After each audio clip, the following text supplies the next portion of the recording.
welcome back to my YouTube channel. My name is Kitty May, and we are going to be watching the third episode of Solo Leveling. I'm so excited. The last episode left on such a cliffhanger, just like the episode before.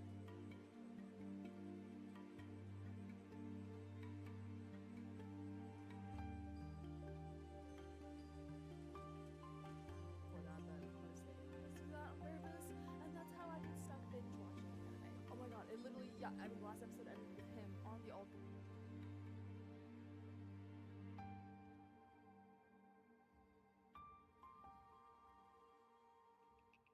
Hey guys, welcome back to my YouTube channel. We are going to be watching the third episode of Solo Leveling. I'm so excited. Last episode left on such a cliffhanger, just like the episode before.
Hello, hello, hello. Hi, guys. Womp, womp, womp. Oh, maybe? Hello? Oh, there we go. Hi. Hi, everyone. How are we today? I hope we are good. I am having a dilemma. What's new? What is new? I picked out a cute outfit for today, but I'm already getting hot in it. LOL. So now I'm just like meep, but little skirt.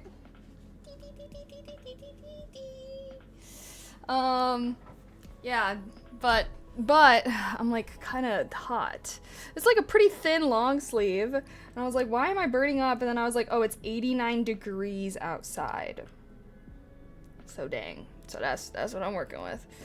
But hello guys, how are you doing today? Another focus day. Yeah, we're doing a focus boot camp this week. We are doing a focus boot camp this week. If you're wondering what, there we go. Oh, wait, how do I clear the list from yesterday? I don't even know. Well, let's just start with some chatting. I'll figure this out. Oh, Blizzard, thank you so much for the tier 1. Happy 2 months. Thank you. Mwah. Heart. I appreciate that. How are you? How's everyone doing today? Happy Tuesday. There's nothing special about Tuesdays, except some places have Taco Tuesday deals. So check out your nearest taco place. I'm like kind of hit or miss on tacos. I don't really get Mexican food here in Chicago because it is better in LA, I'll admit. Hi Hunter. Hello. How are you? What is the definition of hot? A temperature that is too high, a temperature that is high enough to make me uncomfortable. That is what I would define hot as.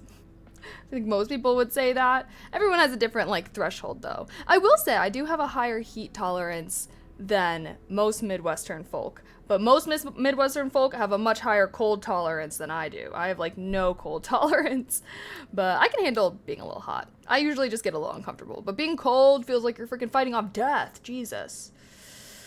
I watched a Mexican City vlog and now I must go to a taco tour there. Really, really, really. Mexico City. I hear that Mexico City is running out of water. They're having water shortage issues. That's sorry, me thinking of like what do I know about Mexico City? Oh, I hear that they're running out of clean water. But that's like a lot of places, surprisingly. And it was like this whole thing, but basically in Mexico City, like it's like built on top. I don't even know how to explain it. I listened to this whole podcast episode about it though. But yeah, like their buildings are like looking crooked and stuff like that because they've been basically like depleting the water source that they have under. Like, you know how like wells, it's like tapping into the water source under. Yeah, I don't know, something about them depleting it or something like that. But I mean, it gets hot there and stuff. And their residents have to like use a lot more water then because like, I don't even know, like something like they can't drink their water, so I have no idea. You know what, let me stop trying to talk about this. It's 28 degrees right now in Sweden and I'm dying. 28 degrees Celsius, what's that in Fahrenheit? What's 28 degrees Celsius converted to Fahrenheit? 82 degrees. That's nice. Fuck you mean? 82 degrees? I would say perfect temperature for me is 80 degrees. 80 degrees is like perfect temp. I can step out, tank top and shorts. I can have my toes out and I'm feeling good. And I'm feeling good. Womp womp. Psh, womp womp.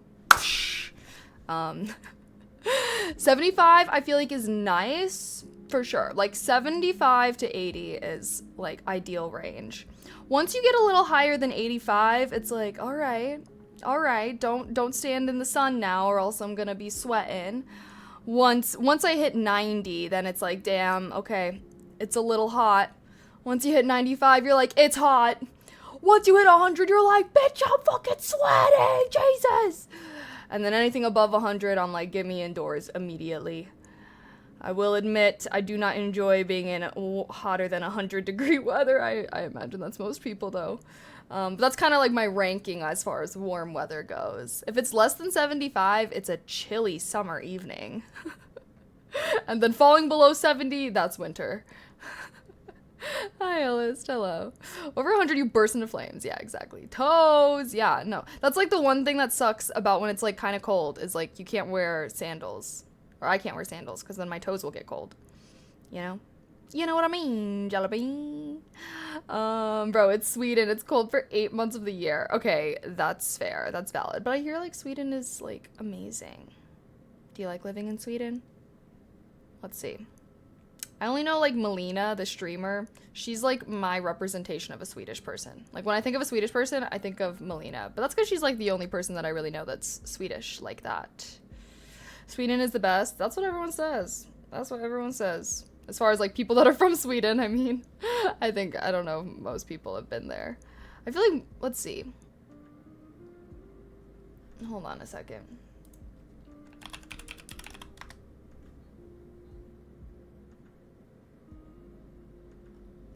I need to admit something, okay, because... Sorry, I'm, like, looking at a map right now. Sorry, I'm looking at a map right now because I'm just like, so how, okay, so we have Amsterdam, which is part of North Holland. Is that an area?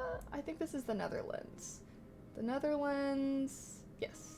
Okay, now it's showing us countries. We got Netherlands, we got Germany, we got Denmark. Is this all Denmark? We got Norway. Why is there no division between countries? Damn, Sweden's all the way up here. Okay, Finland. Where are we going? Are we in Russia right now? Yeah, I think we're in Russia. Anything? What's like? What is this? Is this all part of Norway? Wait, why does Norway get all the coast? I guess Sweden gets all this coast. Wait, like, is this supposed to be the dividing country? Wait, why does Norway have all the coast? If I was Sweden, I'd be pissed as hell. I'd be like, get the fuck out of here. I'm cutting y'all off. But yeah, damn, no, yeah, you know what, 80, you're valid for saying 82 degrees is hot for you in Sweden, because y'all are really far north. I was like trying to mentally picture where Sweden was, which is why I pulled up this map, but damn, bro, Europe has too many countries. Some of y'all just need to like converge. Like there ain't no, like, look how big China and Russia, wait, is this Russia? Damn, what the fuck?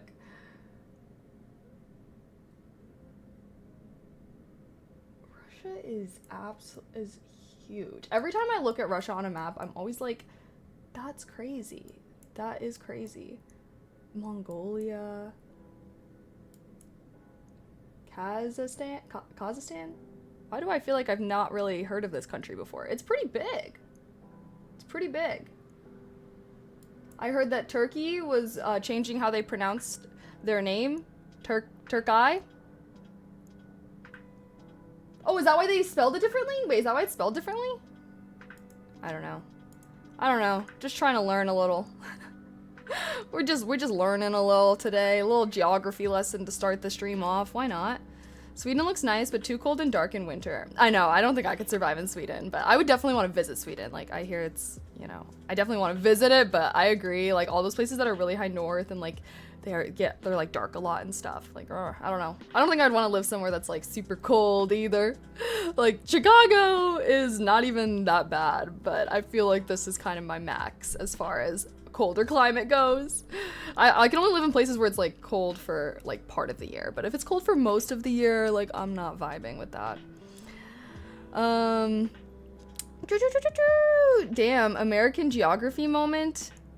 Okay, let's be fucking for real right now. Let's be fucking for real. We're looking at Europe, right? We're looking at all these fucking countries that are so freaking small and tiny. If we come over to the States, first of all, let's look at how tiny Europe is. And then let's look at fucking America. Eagle screeches in the distance.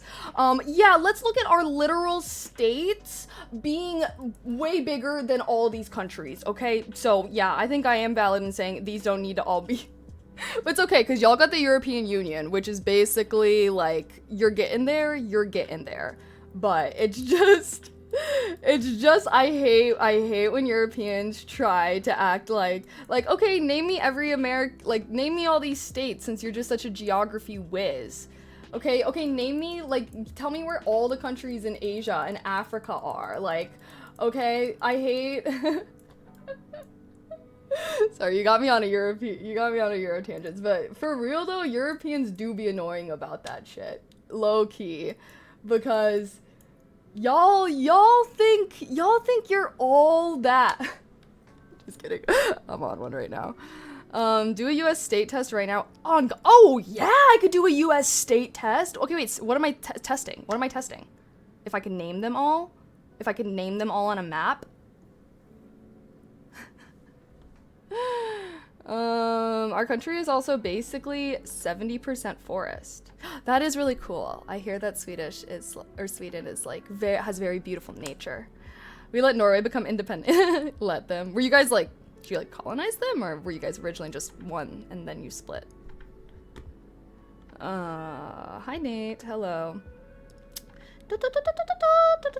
Alaska and Texas are probably the same size of entire Europe. No, for real. Like, Europe really don't need to be, like, they're just very condensed. So yeah, it's easy for you guys to know all of each other, all your neighboring countries, because y'all so condensed, you know? What is this? Oh, yes, baby! Yes, baby! I can do this. I can do this 1000%. Let's start. Wait. Hold on. Click on Arkansas. Okay. Oh, so I have to click on...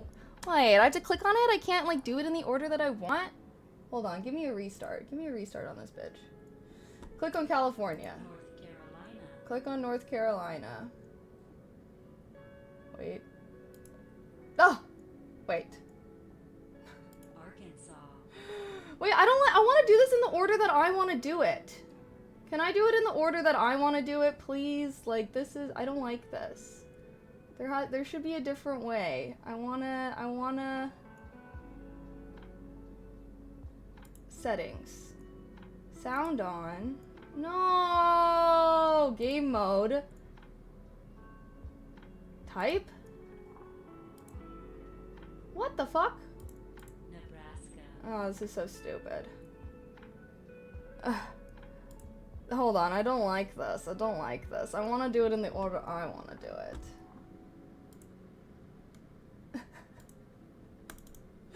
Okay, fine. I'll try this way. I don't know if I can do it this way, though, to be honest. I normally like to do a process of elimination. Nevada, close enough. North Carolina.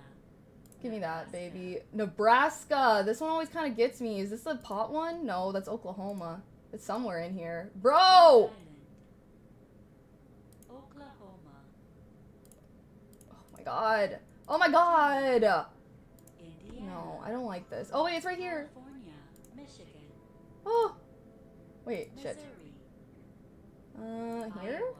Iowa. Iowa. Why? Arkansas. Arkansas. North Carolina. North Dakota. Colorado. New Jersey. New Jersey. Oh, I'm not gonna lie, I don't know if I know this one. Tennessee. Oh! South Carolina. Kentucky. Maine. Montana. Virginia. Oh, Florida. I am making progress. Wyoming. Oregon. Wisconsin. Ohio. Wait, y'all, I'm kind of doing good. Ah, shit. Oh, shit! It's this one. Oh my god! Wait, I don't... Oh, shit. Sorry, I'm like... Rhode Island.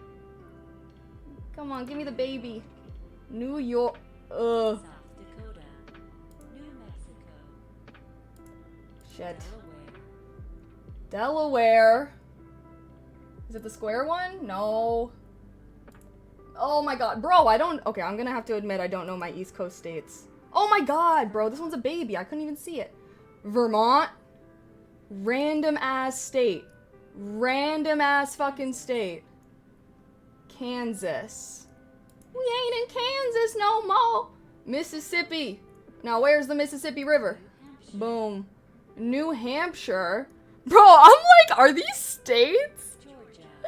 Oh, I'm getting them right, though. I'm getting them fucking right, though. Pennsylvania. Hey, Pennsylvania Square. Connecticut. No, I think... Oh, shit. Washington. Washington. Arizona. Nebraska. Why does this... Okay, there. Alabama. Maryland.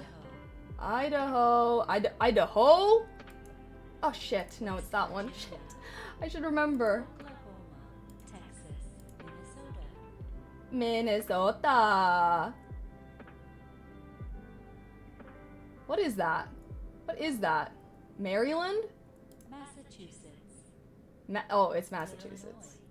Illinois. Hawaii? I didn't even know y'all were on here. Louisiana is shaped like an L. I think I did pretty decent, honestly. Honestly, I think I did pretty decent. I guess I probably could have tried harder. I will admit, I do not know my East Coast states. Y'all are so baby and tiny up there. Y'all just kind of get into a tangled mess. The only one I completely failed was Delaware, and in my defense, it's so hard to see on this map. I couldn't even...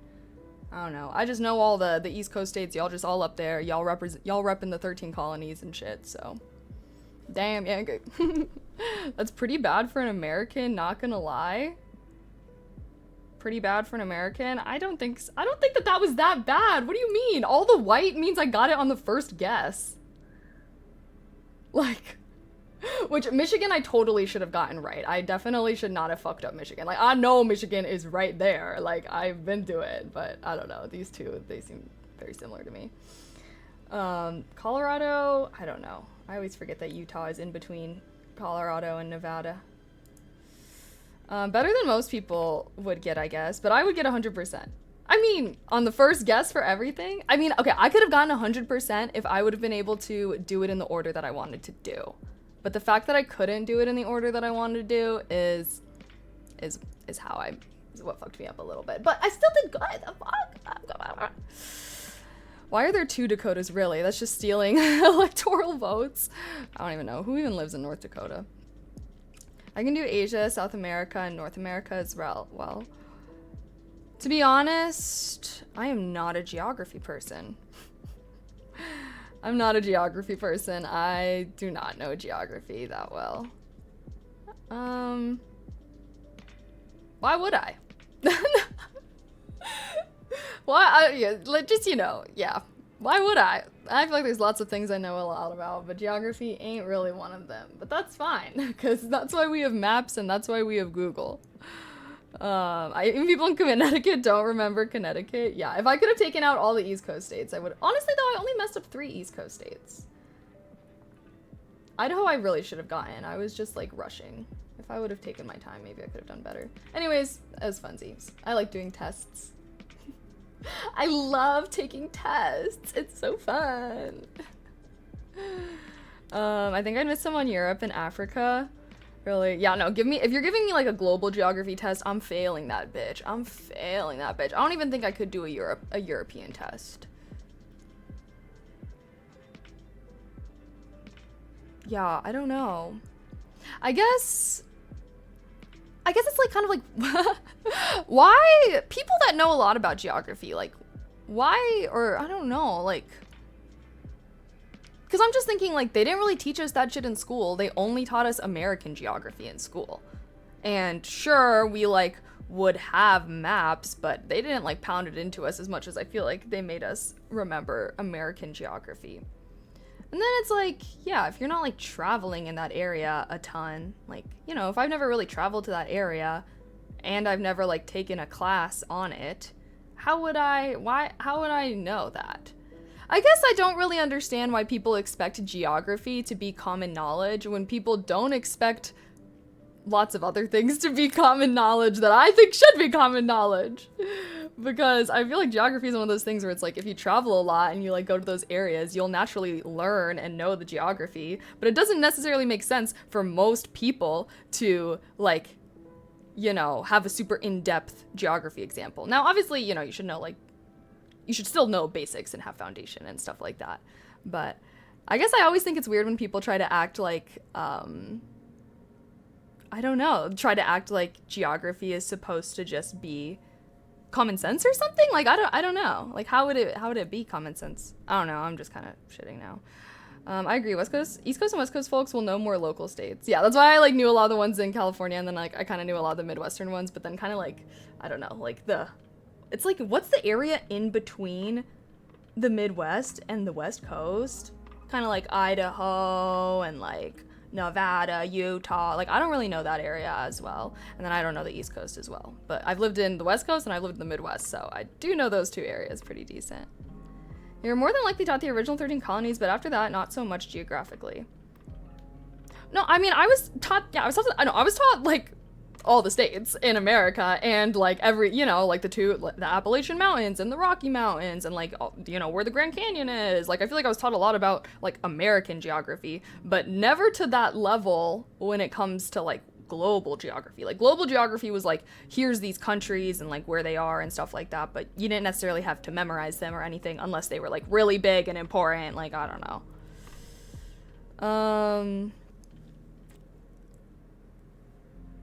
When I was in grade 8, I remember almost getting perfect on labeling every country in the world and their capital cities. Damn, see, what I did literally in 8th grade was when we had to memorize all the states and their capitals and stuff. And I remember, I don't know, maybe no, actually no, it was not 8th grade. 8th grade was when we had to memorize all the presidents. Bitch, what the fuck? Had to memorize all the presidents in order, and then you got tested on it. I think I was like younger when they made us memorize all the states and their capitals. But I just remember they had like that cap that has like the song, and the song was how I remembered it. You can look up random countries on YouTube and learn about them. I'd rather learn by traveling.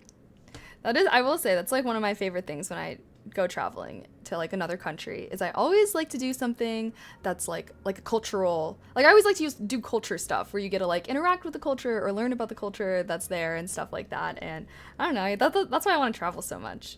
But I mean, I feel like I don't know. Like, it's not like I don't know anything about other countries, guys. I'm probably just as educated as, like, the average person. Maybe a little bit more, just because I did go to higher education. But I wasn't really, like, I feel like I learned a lot about, like, global economics and, like, global business and that kind of stuff. We can talk about that. But global geography, not really in my curriculum as much. Which I would argue that global economics is more interesting and more relevant and more valuable information to know. That's my argument.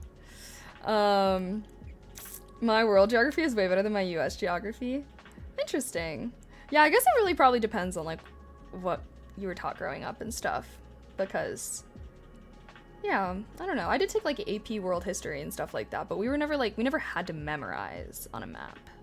Which is fine. Like, I don't know. Like, I don't think that people need to memorize it. Like, we have maps. We have maps.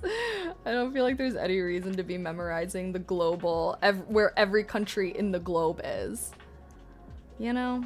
I don't know. US just doesn't teach global geography the same as they do in most countries. I guess that makes sense. Because it's like, when you're a kid, bro, memorizing the states and all that stuff is already a lot of work. But like, if you were like in a tiny little European country, you probably don't have that much national geography to remember. So I feel like maybe that's why other countries focus on it more. Or I don't know, like, because even if we were like looking at North America, like, that's 3 countries. 3 countries on the North American map, and we knew those. So like, it makes sense that Europeans gotta memorize the European countries and we gotta memorize the North American countries, but then we also gotta know the states. So I don't know. I think most people just know more about the geography near them than not, which makes sense because I think it would be unreasonable to expect everyone to know where every country in the world is. Forget about the capitals. Why remember that? Bro, nobody knows capitals anymore. Honestly though. Like, people always think Chicago is the capital of Illinois, and it's like, no, it's not.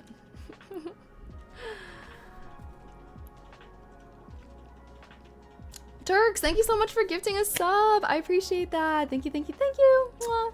Heart, heart, heart, heart. Thank you. That's like saying we shouldn't memorize the alphabet because we have dictionaries. Okay, how often do you need to know the alphabet? Pretty often, right? How often do you need to know where one exact tiny irrelevant country is on a global map? Probably not very often, right? So when I think about information that should be known, I think about how useful that information is, and when I think about how useful, I'm just thinking how often would that person need to recall or use that information. If it's not very often at all and that information is easily accessible, I do not think that they need to memorize or know that information. However, if they need to reference that information in their head frequently, very often, and then they probably should remember that so that they don't have to look it up every single time. Hope that makes sense. What if you have great memory? Then it's useful. True. If you have a plethora of memory and you just need to cram more things into your brain, I would say that global geography would not be a bad choice. For sure. For sure, for sure. It's all subjective anyway. For some reason, in my head, I read that as like, oh, it's all subject to like what their character build is. Like, and then I was thinking about, I was like, you know, you make sense. If you're going for a traveler character build IRL, then yeah, maybe that is a worthwhile skill to add to your spell book. You know, knowing global geography. So it depends on the character build. Yeah, are you trying to like max out strength or int? Like, does depend on the character build. I will agree with that. I think that as long as you don't refer to a country as Europe, you're fine. Okay, I'm not that bad now. Okay, anywho, today is supposed to be a focus stream, guys. Should I shut the F up? It is supposed to be a focus stream. What are we gonna do today? We were going to...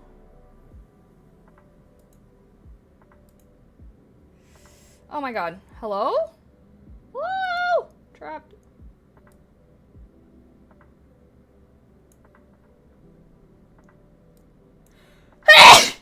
Woo! Excuse me.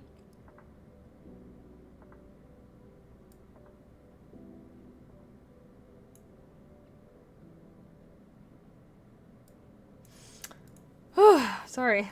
I know that was an aggressive sneeze, my bad. Do, do, do, do. Anyways.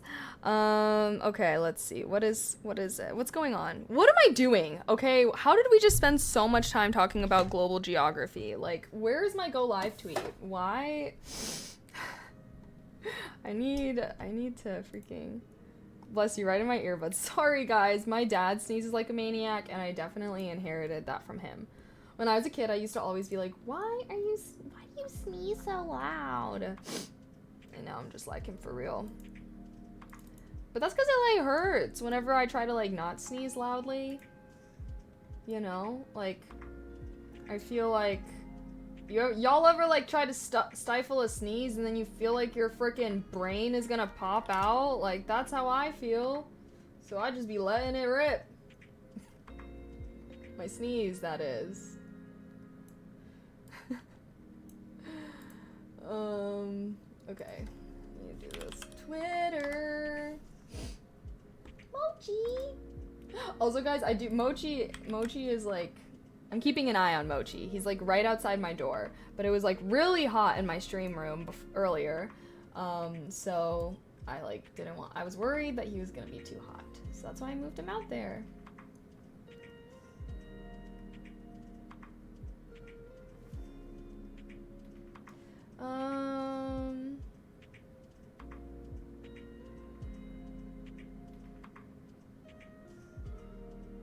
Sorry, I'm like trying to choose a go live tweet. Oh, this one looks a little dramatic, but I'm kind of like vibing with it. Kind of vibing.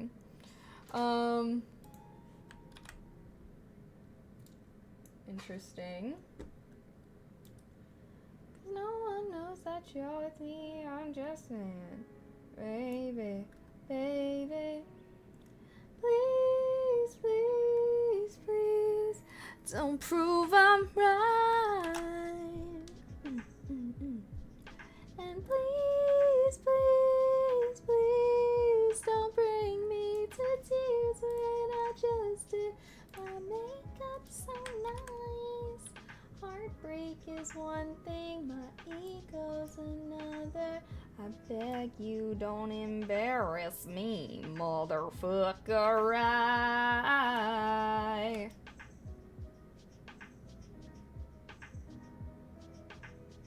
Okay, I don't know what to do.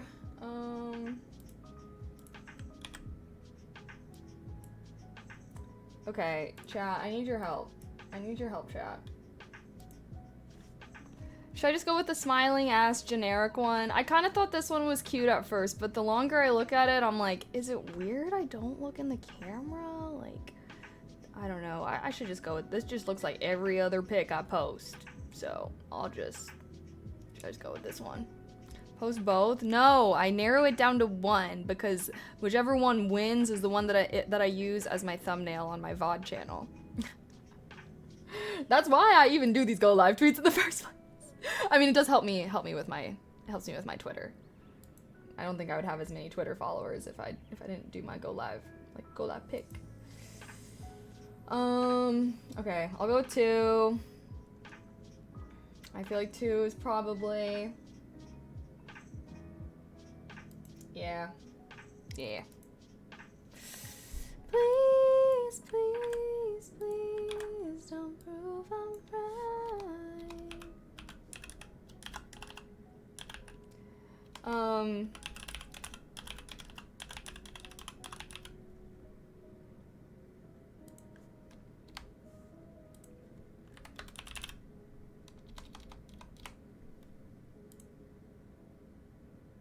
Okay. I mean, God, should we even do a focus? Why am I'm like in a mood right now. I feel like I should. What were we even gonna do today? We were gonna do my class. And I was gonna build my app.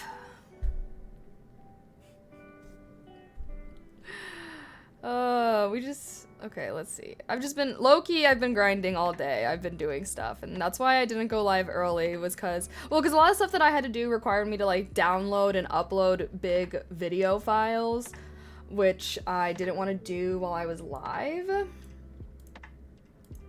But I wanted to do my class. Actually, you know what?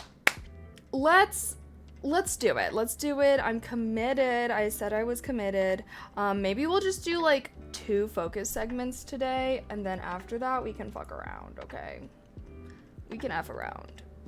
But I can't be a weenie head, guys. I need to be building my app, and yeah. Elden Ring? What do you guys think? Are you down with the focus vibes? Sorry, I think some focus? Well, I think I am gonna focus. I shouldn't do a poll in case you guys vote no, then I'll be sad. But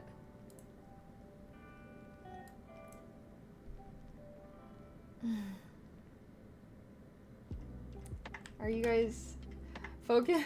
You know, now that I'm thinking about it, I'm like, I should have done like this focus boot camp during like when college kids had like finals weeks and stuff. I'm voting no. Okay, but what would we do instead?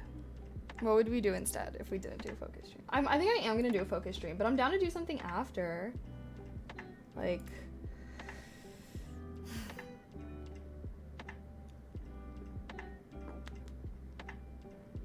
I was thinking of doing like a TikTok react vibe or something. I don't know. Now I'm like, maybe I am in a productive mood. Maybe all I need to do is I just need to make myself a nice cup of tea, and then that'll get me productivity vibes. Okay, I am gonna be productive. Okay, guys, I am. We're gonna be productive. We're actually, let's do this in 4 minutes, okay? We're starting our productivity time in 4 minutes, okay? And if we have to do at least 1 focus segment today. All right, I need to because I said that I would, and the more frequent, you know, the quickest way to becoming an insecure person is not holding yourself to your word, because then you're just breaking a promise to yourself, and then how are you ever supposed to trust yourself and love yourself if you're always lying to yourself? Oh wait, let me turn on the chat to do.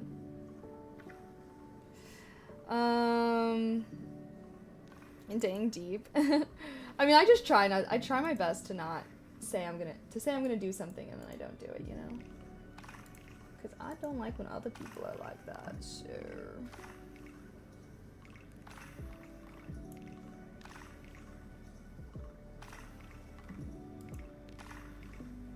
Hold on a second.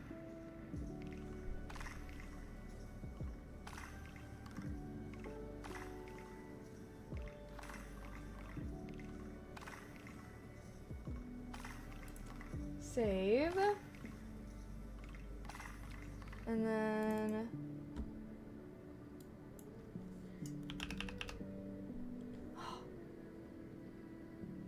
please.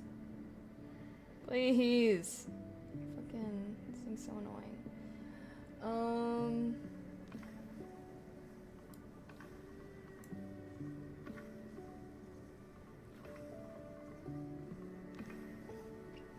Okay, width, holy shit. Okay, if that's 600, 1200, 1800, like 2000, Jesus Christ. Yeah, that's pretty close. We'll change this to like 19. Any idea when I'm doing Hobbit chapter 4? Honestly, I think I actually, I put on my calendar actually. Okay, there. Wait, you guys have a to-do now that you could do if you would like. Sorry, I'm just gonna adjust this a little bit. Now I'm going to take this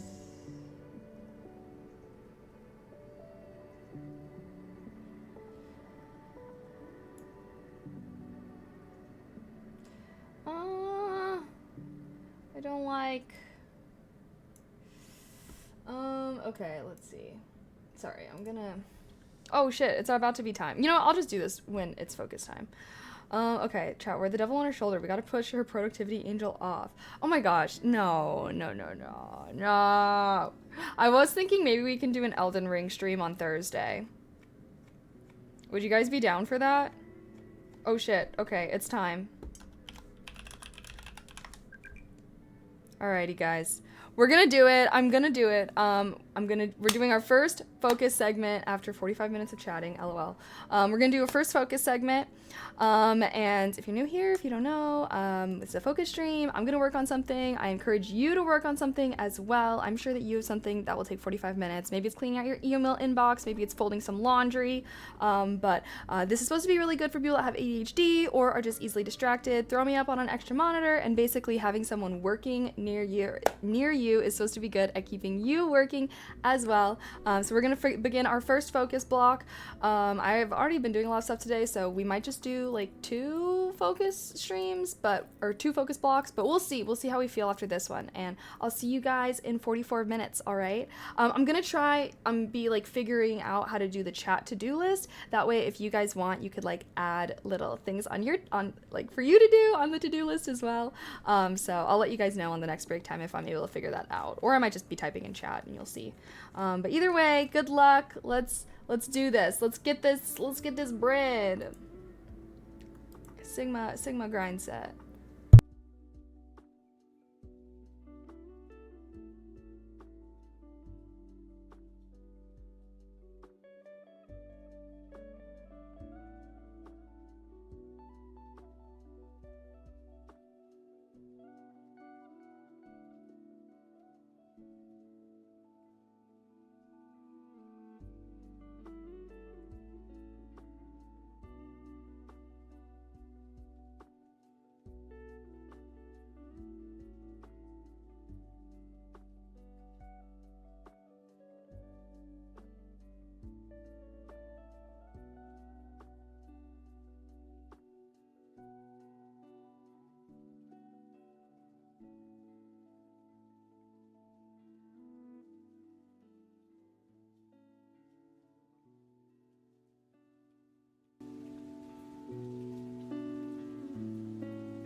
focused. Oh, sorry. OMG. Oh my gosh.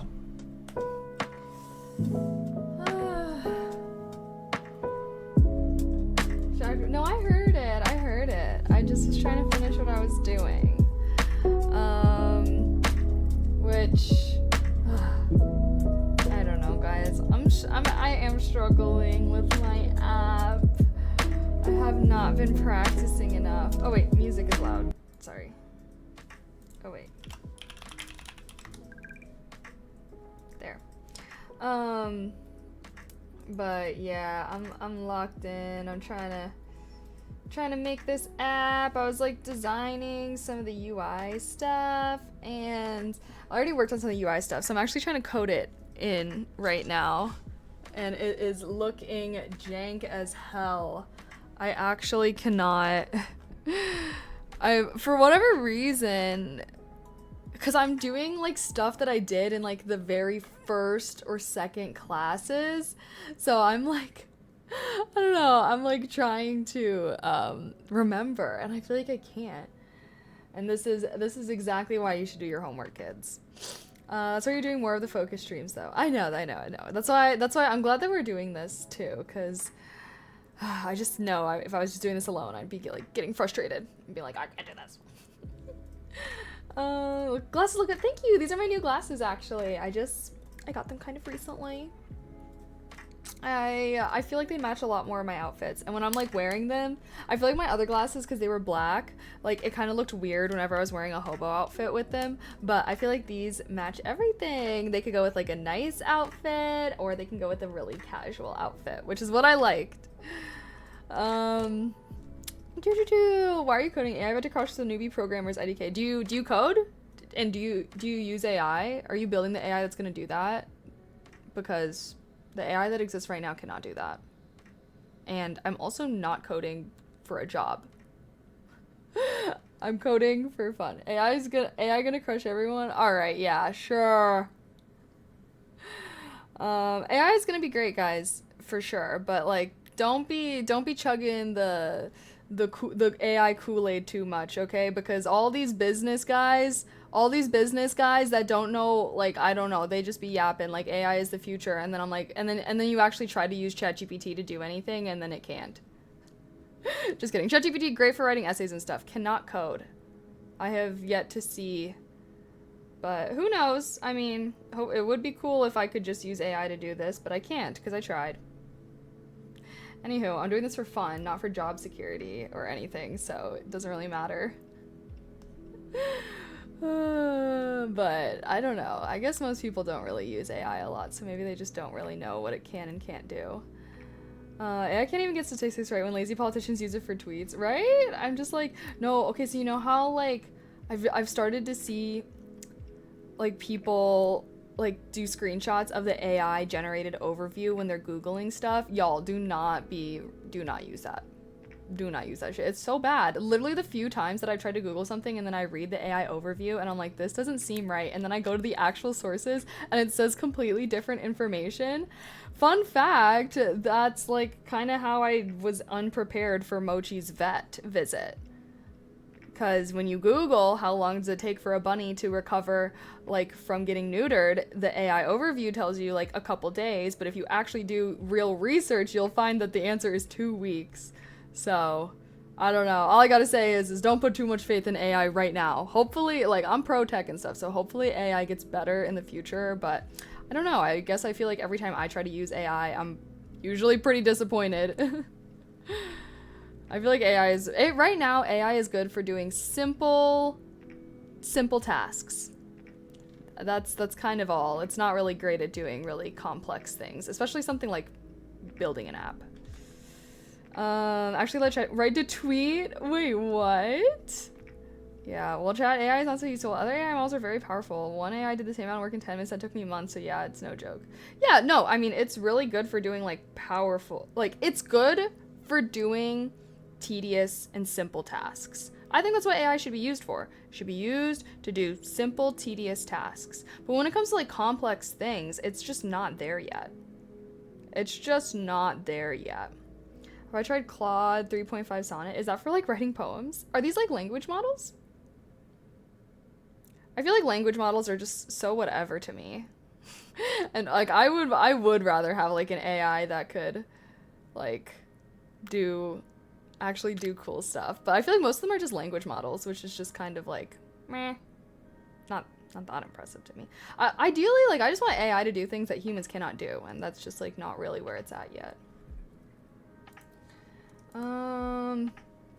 But yeah, AI is pretty cool, and though usually it's pretty good. I still don't know if I would agree with that. Like, every time I use AI stuff, I don't think it's good, guys. Like, are y'all checking? Are y'all checking the stuff that AI is doing for you? Like, I feel like, I don't know. Are people just, like, accepting the AI answer as legitimate without checking it? Because I feel like every time I try to use AI for something and then I check the answer, it's, like, not a good answer. But, I mean, ChatGPT would probably be really good for, like, writing essays and stuff, but I don't know. I guess I've never really felt that impressed by what it is right now. But it's okay. I think it'll get there. It's faster than Google. Okay, but there's more important things than getting stuff done quickly, okay? I want to do things right. I want to do things like I don't, it's not enough to get things done quickly. I would much rather have something take more time, but I do it correctly than I'm just trying to get it as fast as done as fast as possible, so I just use AI. Like, I don't know, like, I just don't think that's a great mindset. Does not produce great if you in fact, yeah, that's all I'm saying. All I'm saying is, like, no, I mean, I can usually get the right thing faster than using Google. Wait, are you asking ChatGPT questions instead of Googling things? Not sure if that's... Bro, like, ChatGPT's wrong a lot of the times. It's a language model. It's not trained on current data either. It's okay. Okay, you know what? I don't know. Yeah, do what you want, I suppose. Do what you want. Future jobs will likely be AI information distillers, like fishers in the sea of knowledge. Language is the key to most. That sounds so dystopian, and I really hope not. What the fuck? Like... I mean, sure, maybe that will be one of the jobs, but... I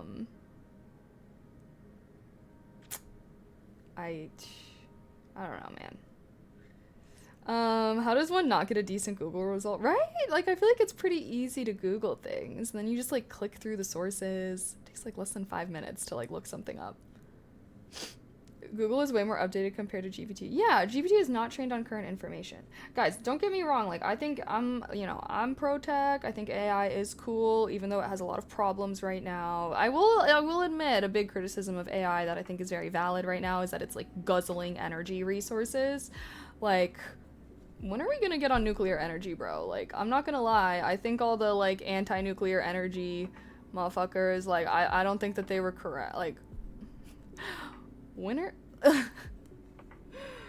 that's what I think that we need to, before we can get that ahead in AI, first of all, it either needs to be more energy efficient or we need to produce more energy. Because right now, AI is guzzling up our energy resources like crazy, like actually crazy. And, like, that's, like, the big, I don't know, I feel like that's one of the AI criticisms right now that I think is really valid. And I feel like in order for AI to keep getting cooler and better, we need to make sure that we're being sustainable. And, yeah. Even think that search engines will probably... Yes, they even think that search engines will probably be replaced by AI models. I mean, if the AI... As long... I don't know, man. No, I don't think so. I don't think that that would be good. I do not want... I don't want AI... I don't want AI to be... I don't know, man. I guess I can't say I would always be opposed to that, but... Like, can we just make it do shit that humans cannot? Like, I just feel like right now, for whatever reason, we're making AI do things that people can already do. Like, can we just make AI do things that people cannot do? A great example was scientists using AI to, like, basically scan and decode genes. And, like, obviously, like, there's certain genes, like, I don't know. And, like, that's something that humans literally cannot do. Like, you know how many genes are in human DNA. Like, it's an insane amount, right? Like, no human is going to be able to go through. But that's something AI can do. And it's great. Like, that's something that I feel like the focus should be on right now. Like, I feel like the focus should be, like, making AI do things that we can't do, rather than making AI do things that we're too lazy to do. Like, you know, especially while it's so expensive and stuff. Like, I don't know, man.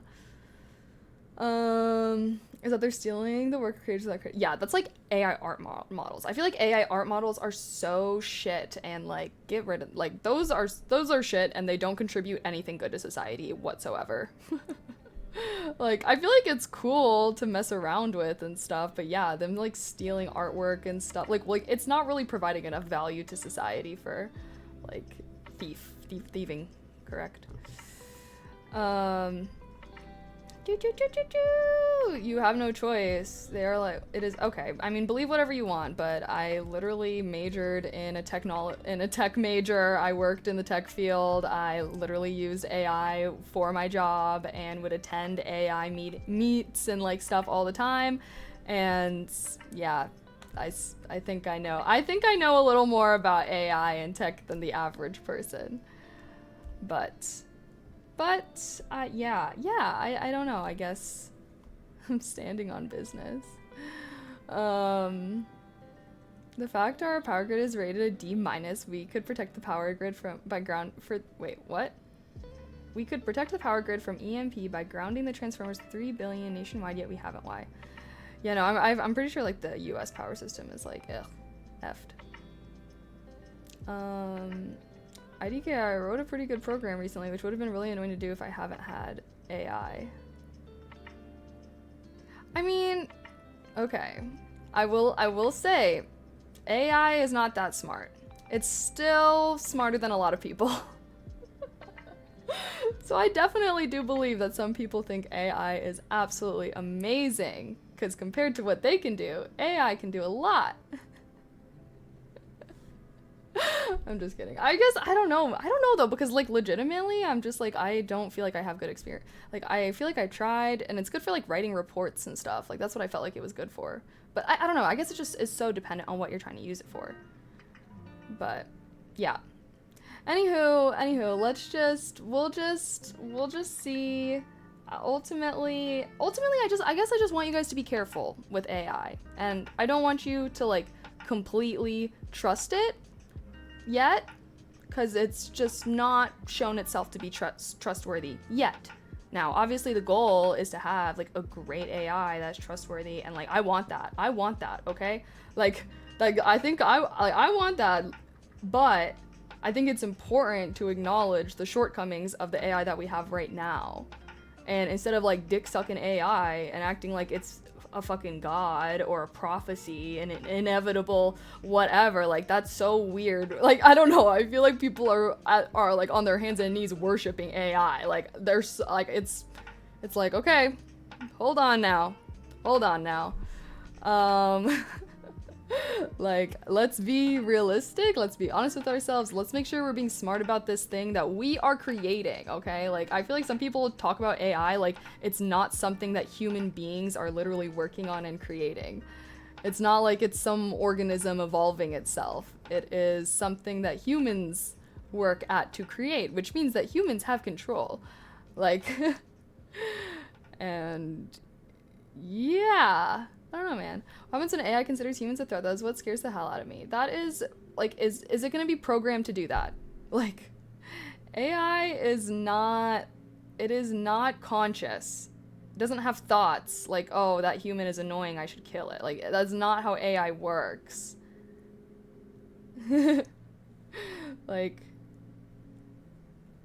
I guess I feel like if you use AI a lot, or you use AI at all, like, please do research on like how AI, like what AI actually is, how they build it, how they train the models, everything that goes into it. Especially if you're like thinking AI is going to be all this, you should probably, like, I feel like that's good information to know. And then once you know more about that, I feel like the things that AI can and can't do right now will make a lot more sense to you. But I don't know, man, I don't really have time to I don't really want to break everything down. We got less than a minute of break time. But regardless, like, I love tech. I think it's really cool and stuff like that. But I just don't think that AI is at the point that I think it's impressive yet. That's all. We can all have different opinions, and we can all be impressed by different things. And that's okay. Hi, Suki. But when does consciousness arise? Okay, well, now that depends on how you define consciousness and what you think consciousness is. And that's a philosophical question, which means there are no right and wrong answers. It's funny because actually, like, when I took my philosophy class in college, like, there was, like, a part kind of about AI, but, like, machines, and basically, like, when do you consider something to be alive? And, like, when do you consider something to be conscious? And it's very interesting. It really makes you think about the way that you view things, life, people. I don't know. I love ChatGPT, TBH. I use it every day. Like, I get something out of Mathematica and translate it to Python today, 2 min. Okay, no, fair. Fair.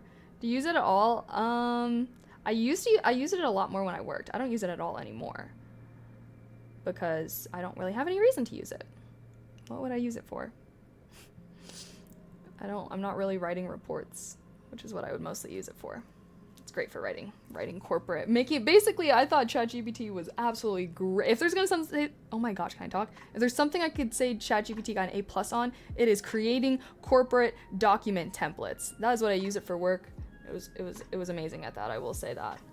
But anytime I've tried to use it for anything else, like personal stuff, I just feel like it's dog shit. Drab, thank you so, sorry, I don't know why I said your name. Drab, thank you so much for the tier 1. Happy 22 months. I appreciate that. Mwah. Heart. Thank you. What kind of work did you do? I did cybersecurity, strategy, and governance consulting. Okay. Anywho, it's fine, guys. I'm gonna learn how to I'll just build my own AI, guys, okay? It'll be great. Anyways. It's time to get back. It's time to get back to doing my tech girl stuff. To building my app. I'm doing the UIX stuff right now, and that's what I'm struggling with. I'm like, honestly, I would never thought I would get to this point, but I'm like, I just want to work on the code of this app. I don't want to have to do this, but it's fine. Do you think ServiceNow? Wait, do I think ServiceNow certs are worth? I don't know what ServiceNow certs are. Wait, what? Wait, ServiceNow? I don't know what that is.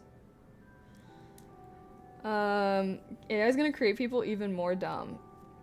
You know, I don't think I can disagree with that.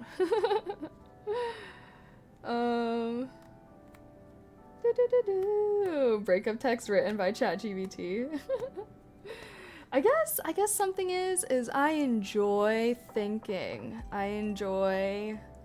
Like, I don't really have things in my life that I feel the need to outsource to AI currently, and I don't know, like, I guess I like to be intentional with a lot of the things that I do. Like, I could very easily just be a content clout chaser and just, like, use AI to pump out content plans for me and, like, pump out shorts ideas and then just, like, be a mindless little content guzzler. Like, I don't even know. Not guzzler, like the opposite. But, you know, like, putting it out. And I just feel like, why would I do that? Anyone can do that. And the content's not even gonna be that good if I did that, I think, unless you're making, like, I don't know, man. I guess right now I think I'm better and I'm smarter and I got more skills than AI, and maybe one day it'll pass me, but that day has yet to come. That day is yet to come. All right, so just think of it this way. Think of you in competition with AI, okay? The day that you're doing stuff with AI and you're like, damn, like, this shit is, like, way smarter. That means you gotta step your game up. Okay, the day I'm using AI and I'm like, damn, like, this AI actually did make a better schedule than I could have made. This AI actually did come up with better ideas than I could have. Then that's telling me right then and there I need to step my game up. So I'm gonna be in competition. AI is my biggest competition right now. Alright, stop having petty enemies, alright? Let's all face the real enemy, AI. We gotta stay smarter. I'm competing with them. Okay, anywho, I'm doing another focus segment. I'm building an app right now for all the people that's what I'm doing. Okay, I'm building an app right now. I literally just started this, so that's why it looks empty, but I'm working on the UIX, and hopefully I can get started on the code today as well. Okay, but feel free to talk amongst yourselves in chat if you want to continue talking about AI or anything like that. Let me change this back. Wait a minute. Oh, wrong thing. I'm AI. Okay.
Mute the stream if you're focused.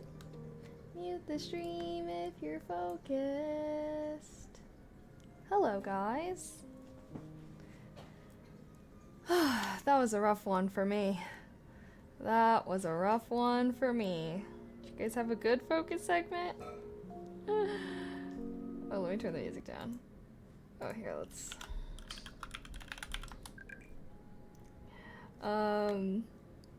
But...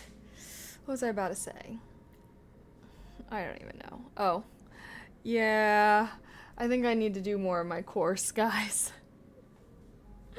Unfortunately, I think I need to do more of my course. Basically, I was working on my app, things were going along, and then I was just like, I could not. I realized that they haven't really taught me how to make an app that has like different pages that you can kind of click through, if that makes sense. And I just did some snooping in my module, and it's not this module that I'm on, it's not the next module that I'll be doing, but the module after that I will be learning how to do all of that kind of stuff. So now I'm making the executive decision that I should indeed finish the app building part of my course at least before I start building apps.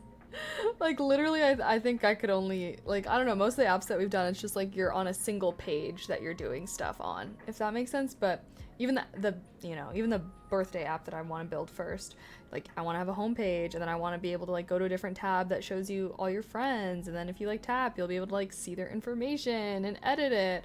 And I'm now realizing that that's actually a lot of stuff. Even though the app itself is pretty simple, that's a lot of features that I haven't really covered yet. Even like how being able to like scroll on an app, I don't think I've really learned how to do that yet. So TLDR, I am not ready to begin my app building. I need to do more of my class, which isn't too bad. The class hasn't been, I mean, the class is, it's, the part that I'm on right now is hard, but it seemed like some of the other stuff that is coming up in future modules seemed pretty interesting. Throwing yourself to the wolf can be a touch daunting, yeah. No, I mean, I was like setting everything up, and like I could probably like, I don't know, but yeah, I just think that I need to learn some more of those advanced features, which is like, I guess I don't need it to be able to scroll, because I'm sure I'd be able to have like different pages that I could have them scroll between. But yeah, I mean, he's fine. He's fine. Did you guys have a good productive little session though? I hope you did. Oh my gosh, new focus UI looks great. Thank you. Thank you. I don't think the chat to-do list is working. I really tried. I was like looking at the settings, and it says that it has permissions for viewers. Like, you guys should be able to add to the chat to-do list, but it's not working. Maybe I'll like DM the girl on Twitter that made this widget, because that's how I found her, was like her like widgets always blow up on like Stream or Twitter, and I thought they were really cool, so I don't know. Fossa kept rejecting me. Wait, what do you mean kept rejecting me? What was he doing? Now I need to investigate. Command with that name or allow. Oh, I didn't even see Fossa like trying to talk back to me. My bad. I am getting a little hungry though. I'm realizing now that I didn't really eat dinner or lunch today. I had breakfast, but I did not eat lunch today. I am now realizing. So I feel like I should probably do that. So yeah, I'll do that after the break, during our next focus segment. I'll probably heat up some Chipotle. Keep yourself fed. I know I meant to eat before streaming, but I was just like doing stuff this morning, and then I wanted to record something before stream, and then after I finished recording, I just went live, and we've just been going since then. So lunch is always the one that gets away from me sometimes. And then I'll like start getting hungry as it gets like towards the end of the day, and then I'm like, why am I hungry? Like, I don't normally eat dinner until late. I don't know. That's the one I'm bad at. Which is honestly, I used to be really bad with breakfast. I used to like skip breakfast and then I wouldn't even eat anything until like 1 or 2 p.m. And now I always eat breakfast. So that's good. But now that I'm good with breakfast, like my hunger cues, like I don't know. I just feel like I don't really get hungry when it's lunchtime if I eat breakfast, but I still should eat because I want to try and avoid. Man, I don't know. I've always been like a when I'm hungry I'll eat kind of person, but I feel like that doesn't make me eat enough. So now I'm thinking like maybe I should just eat enough so that I'm never hungry. Like I don't know. Do most like I don't know. I don't know how to deal with this. I'll figure it out. Protein shakes and fruit, easy. It's not really like a meal though. How's Lord Mochi? He's looking good. He's like right in the hallway right outside my room. Honestly, it's not that hot in my room anymore. I could probably bring him in here, but I can see him just fine and and it's much cooler. Like literally it's so like as soon as you step into my stream room, you can just feel it be like 10 degrees hotter. And then like as soon as I step out, I'm like, wow, it's so much cooler out here. About to annihilate some chicken soup. Ooh, that sounds good. Honestly, I do have some soups, but I have so much Chipotle in the fridge, which I need to eat because going out of town this weekend. Which course am I taking? Exclamation course. That's it. Not sponsored, but people ask, so I made a command. Do I cook at all? Yeah, I do. Just not when I'm streaming. I normally heat up leftovers then. But yeah, I do cook. Honestly, I don't really eat out very frequently at all. Probably just like a few times a month. Definitely less than once a week. Maybe like, I would probably say maybe around once a week. I'd say I probably eat out like about 3 times a month. So not that often. I feel like once you like learn how to make good food at home, eating out just seems like a hassle. It's just like, I can make it better at home. I always think that. Oh my gosh, but I'm usually right, so. What do I cook usually? Like, for lunch or dinner or breakfast? I feel like it depends on the meal. And yeah, I don't know, I guess I don't really have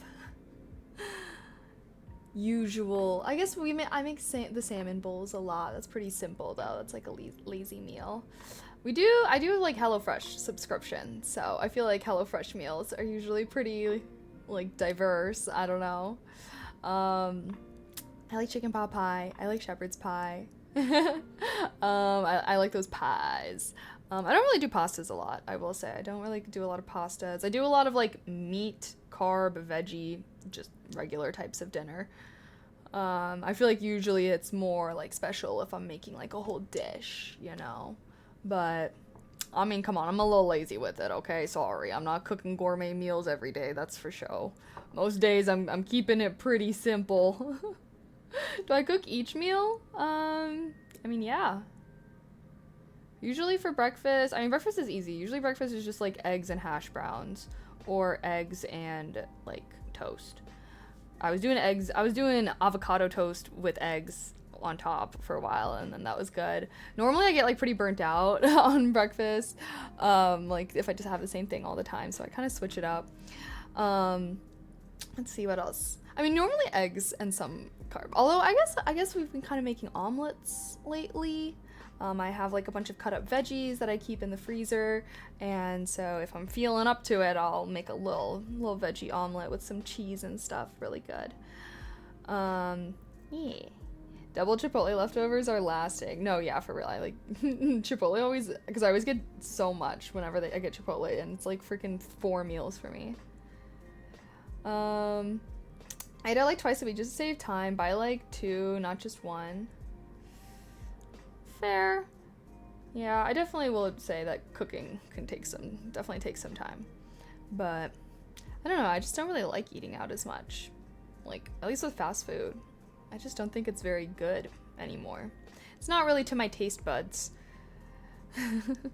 which, you know, I'm not trying to be on my high horse or anything because I ate so much fast food when I was in college. Like, that's probably why, honestly, now I'm thinking about it, like, that's probably why I'm like, not really vibing with fast food anymore, because that's, like, all I would eat in college was, like, instant meals and fast food and stuff, so I'm kind of enjoying the home-cooked meal vibes that I've been having for, like, I don't know, past year or two. Okay, so do you like chicken with rice and vegetables? Honestly, I don't know. Chicken is, I get a decent amount of chicken HelloFresh meals, so usually I do it that, but I don't really do, like, I don't like chicken breast. If I'm gonna make my own chicken, it's always gonna be, like, chicken thighs. Sorry, I do not, like, chicken breast always dry. Restaurants try to maximize profits, so use the cheapest ingredients they can get away with. Yeah, fair. Do I see myself staying in Chicago for the long haul? Yeah, I've been having a mental crisis about that, TBH. So we'll let you know. I think if I was only basing it off of the city, yes, I love Chicago. I love Chicago. So amazing. But all my closest friends and family live in California. I feel like a lot of my content creation friends live in California. I've literally been having a crisis about that, but it's fine. It's just, you know, it's just early 20s mental breakdown. What's new? What to do with my life? But, like, city-wise, I love Chicago. I love Chicago. It's so amazing here, but I just wish I could take, like, all my friends and family in California and then just bring them to Chicago. That would be the ideal situation. Because city-wise, I love it. I just, like, I don't really have people here. Even, like, my friends that I have from college, like, they're all kind of moving away. A lot of them still don't really even live in the city and stuff. And I miss my Cali friends a lot. But I'm really excited to see them next week when I go to California. So that's gonna be good.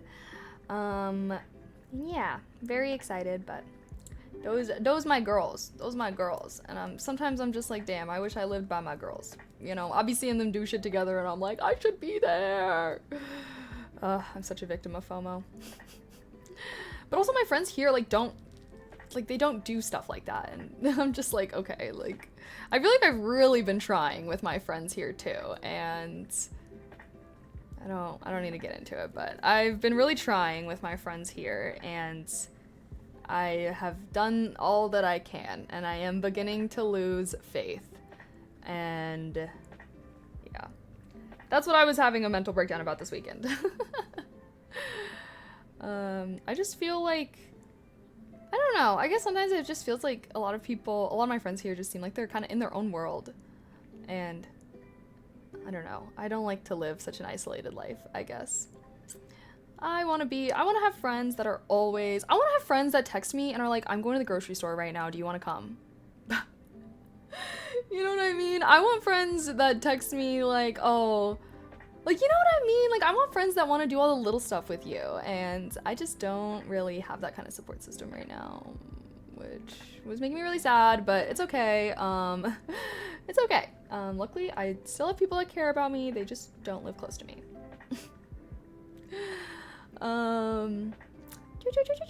Breasts are just for bodybuilders to maximize protein to fat ratio. I swear. I swear. 100% thighs are the way to go. They're just so much better. The flavor is so much better. I love living here. There's always so much fun stuff to do. I know. I love this city too. I think that Chicago is great. But don't worry. I feel like even if I did move, it wouldn't be anytime soon. And I got an IRL backpack. So we'll just have to make tons of Chicago content. And then maybe that content will be so amazing that it'll just convince all of my friends and family to move here. No pressure. How's my D&D group? It's good. It's good. But normally when we, like, meet up, we're just, like, playing D&D. That's cool. Do I prefer LA or San Diego? Well, I've never lived in San Diego, so I can't really compare the two.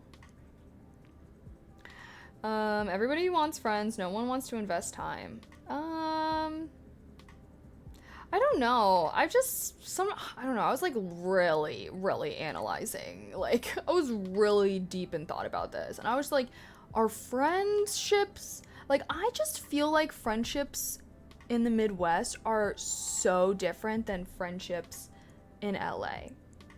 Or at least, I guess I'll be more specific. My friendships in the Midwest are so different than my friendships with my California friends.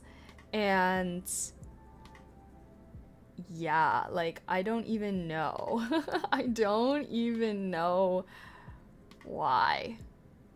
But I don't know. I think I need to give up. I think I need to give up, and I just need to go back to my freaking homeland. I feel like I don't belong out here, bro. But I want to. It's so amazing. Where would I live in California? Oh, I would probably go to LA with my friends, but hopefully convince them to move elsewhere.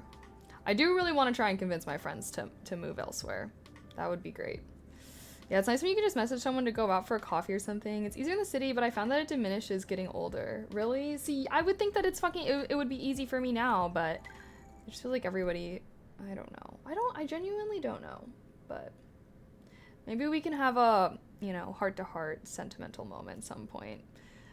But I've been going through it a little bit in more ways than one this past month. There's just been so much going on, but I don't know, guys. Just 20-year-old things. Could be regional, but it's also luck of the draw, I think. Could just try re-rolling some new friends. Bro, I'm trying to do that, and I'm not really, Bro, oh god. Making friends, like, I don't know. It's easier said than done. I am trying. I'm trying to re-roll for some new friends. In the works. But I guess the thing is with, like, well, I don't know. Well, should we go back to focus time? Should we do one more focus segment, or should we just chat and then call it a day? I'm a little burnt out right now, but I don't know if I have the mental bandwidth. Let me take a look at my course and where I'm at. I'm just kind of sad because I really wanted to try and start building my app, but I'm just not there yet. I am not there yet.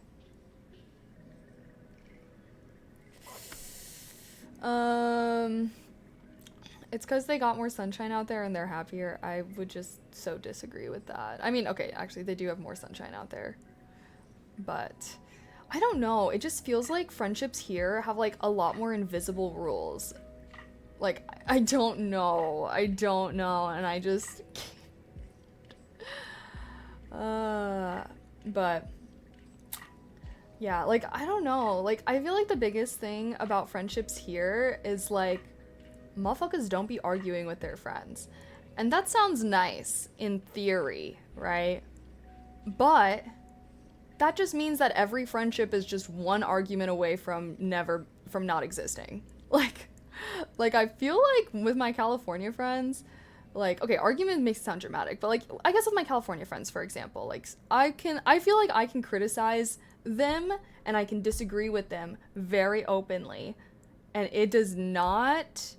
Now, obviously, like, I'm not being a bitch about it, but, like, I don't know, like, I feel like our disagreements and our arguments make our friendship stronger, and I feel like people are not as afraid to, like, I don't even know, but I guess, like, people don't take it as personally. Like, I feel like I could tell one of my California friends, like, oh, like, I don't think you should do that, like, because XYZ, and then they can be like, oh, well, I'm gonna do it because XYZ, and then I'll basically be like, okay, that's your life, that's fine, and then we'll be on our happy ways and continue being friends. I feel like I did my moral duty as a friend to say what I actually, truly, genuinely, honestly think, and they did what they wanted to do with their life, which is their own right.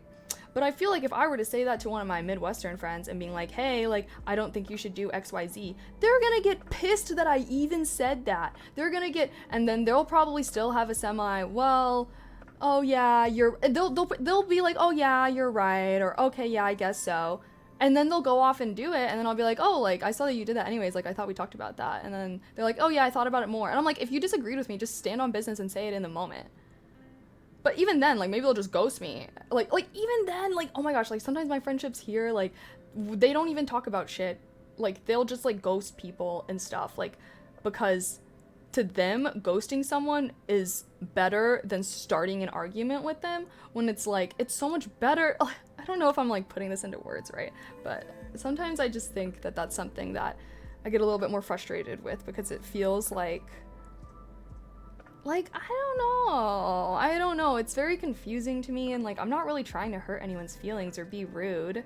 Like, I don't know, like, chat, I feel like you guys know, like, I'll be on stream and being like totally disagreeing with you in chat, and then the next minute we're like kikiing about something. Like, I don't know, I guess I feel like that's how my friendships should be. I don't want to feel like I have to walk around eggshells and always have to be agreeing with them.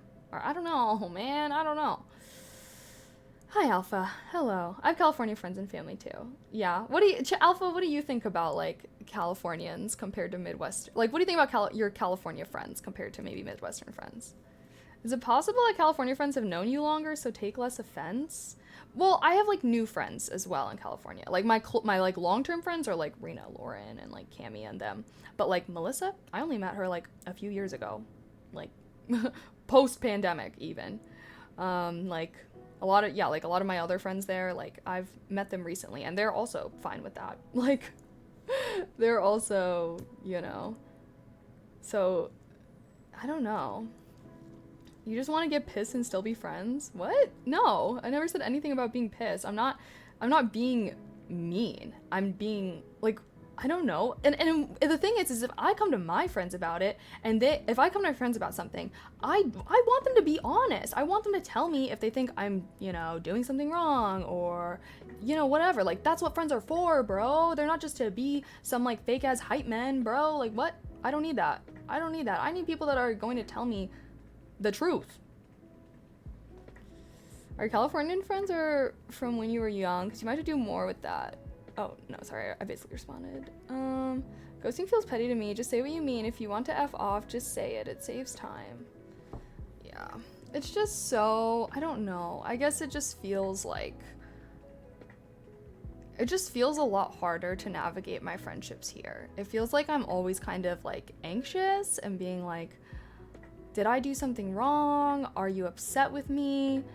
Like, it almost, because of like the lack of confrontation, I feel like it creates, and on top of that, the fact that I've been in situations where someone's been mad at me and then like they don't tell me why, they just like ghost me or start ignoring me. I feel like now I have this like underlying anxiety of like, oh my god, are my friends like secretly mad at me? Are they secretly pissed? Are they secretly judging? Because they never say these like negative or critical things, like I know they think, like, I don't know, like it just makes me feel like so much less secure in my friendships. Just always wondering, like, if they never tell me the negative things, it's not like you never think negative things. That just means you're holding stuff back or something. I don't know.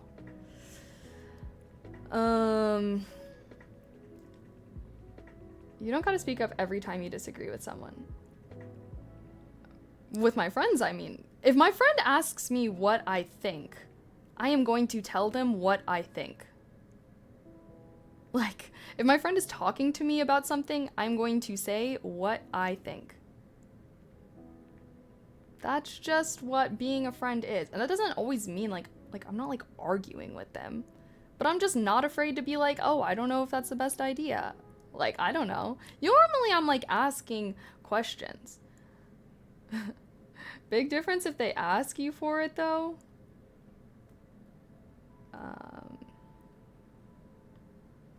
I mean, what am I supposed to just say? Oh, okay. Sorry, I don't want to have fake-ass shallow friendships like that. That is not the kind of friendships that I want to have. It's just somebody saying something to me and then I'm just like, okay.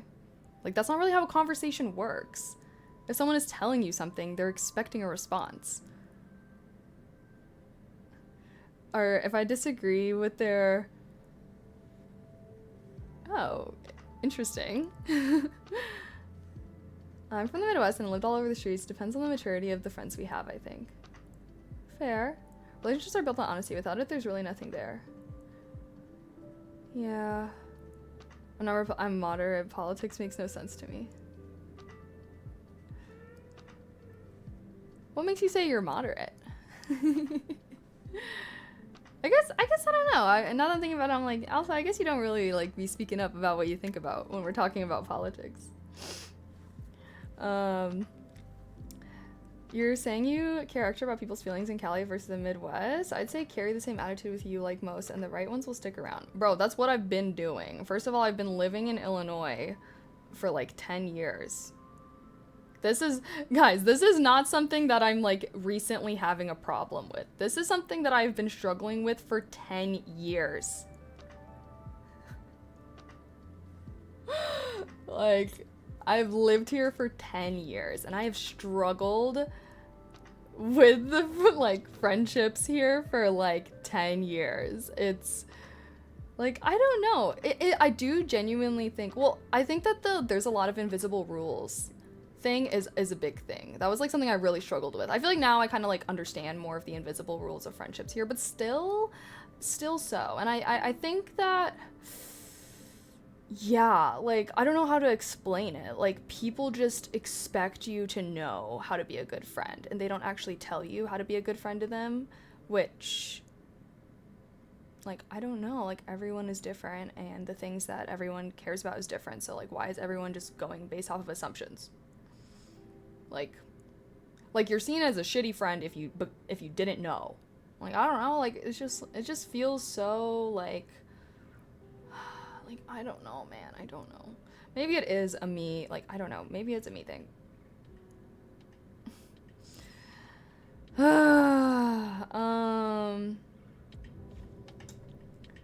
It's when they don't ask that you gotta be careful. Why though? I don't want to have to be careful though. I don't feel like I ever have to be careful with my friends in California. I'm always saying what I think. And that's what they have me as their friend. Like, I don't know, like, I guess I really like to discuss things as well. So when I'm talking about something with someone, I'm like asking them questions and I want to have an in-depth discussion with them. I'm saying my thoughts as they provide me with new information. Maybe my thoughts are changing. I ideally want them to also be saying their thoughts and I want them to say what they think about my thoughts. Because sometimes I'll say my thoughts and then they're like, they just take them. Like, I don't know, I guess. I feel like friends in the Midwest almost feel like, oh, these are supposed to just be your companions through life. You're just friends with these people. And they're just people to hang out with. They're people to go out with. Etc., etc. Versus sometimes I feel like my friendships in California, they're not just companions to life. Like, they are that, but then they're also, like, people, like, they're also, I don't know, I guess I view them as, like, I want them to be improving me. That means that if I come to them with things, I want them to be maybe making me think about things in a different way, or, like, I don't know, I don't want it to just be someone I spend time with. I want it to be deeper than that. I want it to be more meaningful than that and more impactful. Like, I want to be impacted by my friends. I want them to change who I am. I want them to be able to make me see things from a different perspective. I want to feel like when I spend time with them, like, my mind is expanding, my heart is expanding. Like, that's the type of friendship I want. Like, I don't want it to just be people I hang out with. I want it to be like my friendships are so deep and beautiful that they are changing who I am. They're changing the way I view the world. Like, I don't know, man. Like, that's what I want.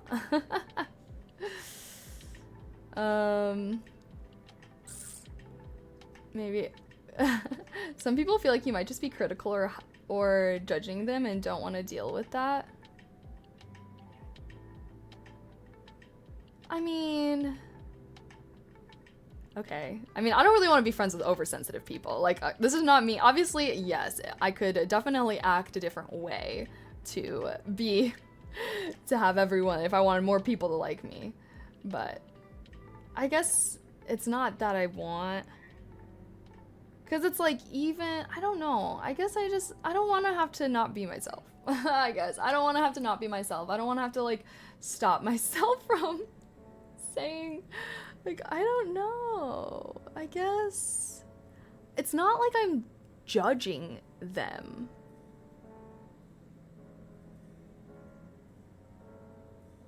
But even if you do, like, I don't know. I guess people just take that stuff a lot more personally here or something, or I don't know. I guess you're right. Okay, you're right.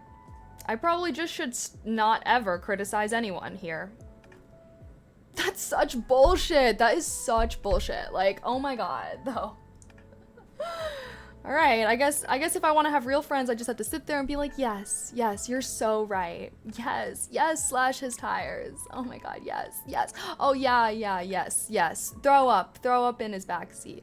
Oh my gosh, yes, yes. Get back together with him when he cheated on you 10 times. Yes, do that.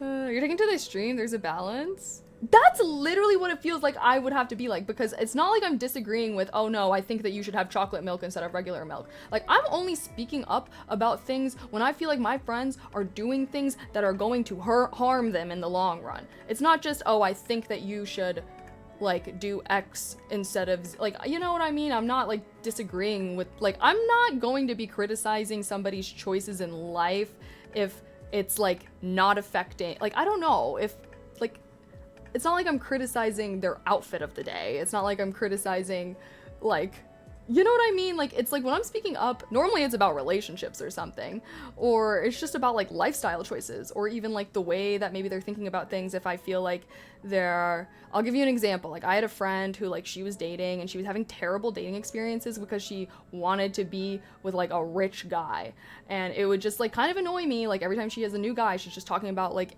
if he's rich or not or whatever, and I just was like, I basically had a conversation with her where it was like, hey, like, I feel like sometimes the way that you view relationships is a little superficial, and you know, we're saying like okay, superficial, that sounds really harsh, but like basically saying it in a, I love you and I want you to have good relationships in your life, and the way that you are thinking about this is negatively impacting you and like the people around you to a certain extent. Like, don't you think that there's maybe more important things to care about? Had this whole discussion, and obviously it was like kind of hard for her at first to hear.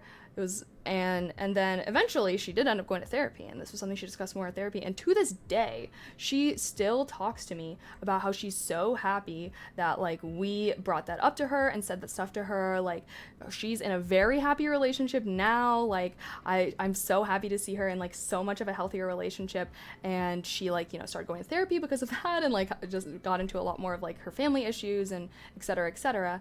And like, I don't know, like to this day she'll like talk to me about like how like she's so glad that she had that conversation, and even though it was like upsetting for her to hear, like, you know, she's had all these like positive outcomes of it. And to me, like, that's what friends are for. That's what friends are for, you know, like.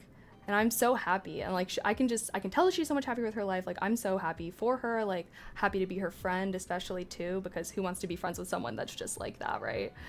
And I don't know, and I think now I have to even give her so much props for having the strength to do all of that. Because if I were to try and say that stuff to a friend here, bro, I'm getting ghosted immediately. But yeah, I guess that's an example. Are you arguing with Chat's opinion or your friends right now? Wait, what? I don't know if I'm picking up one put down. Real friends usually vibe with deep conversations over bubblegum conversations. Yeah, that's like the kind of friendships I prefer. It sounds like you're not seeing the middle ground. What do you mean, not seeing the middle ground? It sounds harsh to sensitive folks, but you were honest, and you're the... If you can't address... You're... Wait, if you can't address it, you can't prove it, you're doing it. It's most friends don't understand nor value. Yeah... I guess, I don't know, man. It's fine. Is it though? I guess I really like to deeply explore the people in my life, the way that they think about things, their values and stuff like that. And I want to help them, like, I don't know, be the best version of themselves, and I want them to help me be the best version of myself, and like I want them to speak up if I am like, you know, having a maybe unhealthy mindset about something. And the thing is, it's not like I'm just telling them what they should think. I'm asking them questions and I'm trying to understand. And ideally you want like the other person to come to the realization on their own, but I see what you're saying. Just speaking as someone that's known you for some time on Twitch, you have strong opinions and can come off aggressive. I personally enjoy it, but it's not for everyone. Yeah, I guess that's fair.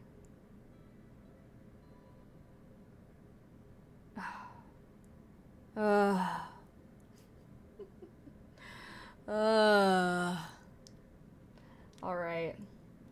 right. Noted.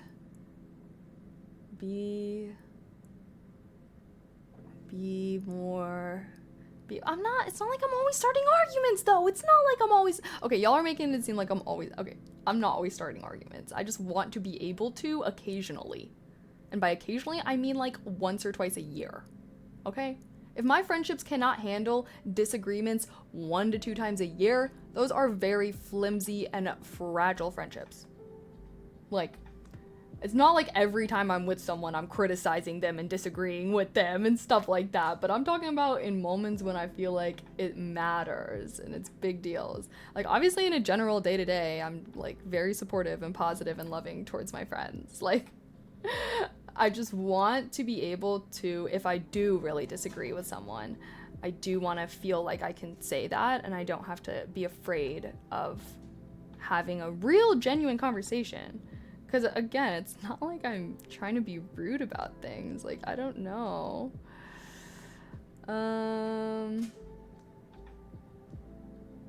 Maybe you're just getting too deep too early for the new people.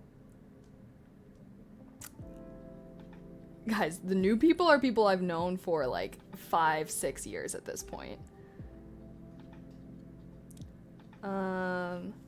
But anyways, yeah.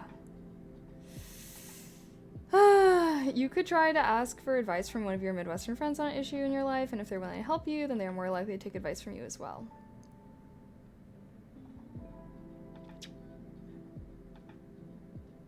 I suppose so. I don't know. I think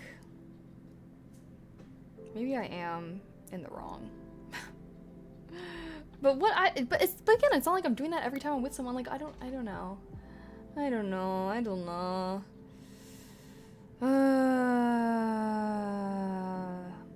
I've not argued with my friends for years. Maybe it's different with guys. Okay, yeah, it definitely is different with guys. Because y'all don't give a fuck about each other. Y'all don't care enough to disagree or criticize each other. I'm just kidding. Joke, I joke. But for real, I do think that dudes speak up way less often in their friendships. And I don't think that that's a good thing. I don't necessarily think. Now, again, you don't want to be like arguing all the time, but you know, if your friend does something shitty, you should say something to them. Guys tend to speak up more in my groups. That's good, because I feel like there's a lot of guys who like would never ever criticize or disagree with their friends.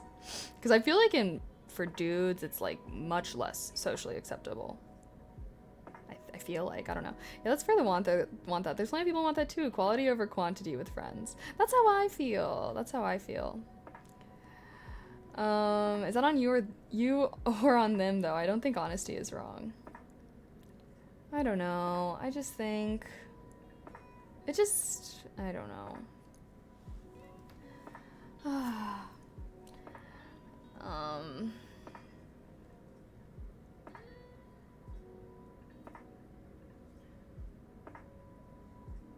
I just feel a little lonely. I'm gonna cry! No!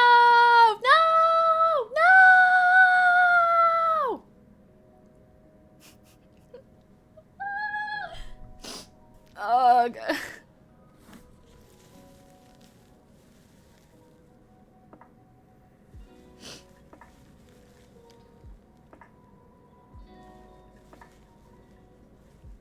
Meep. Sorry. Ugh.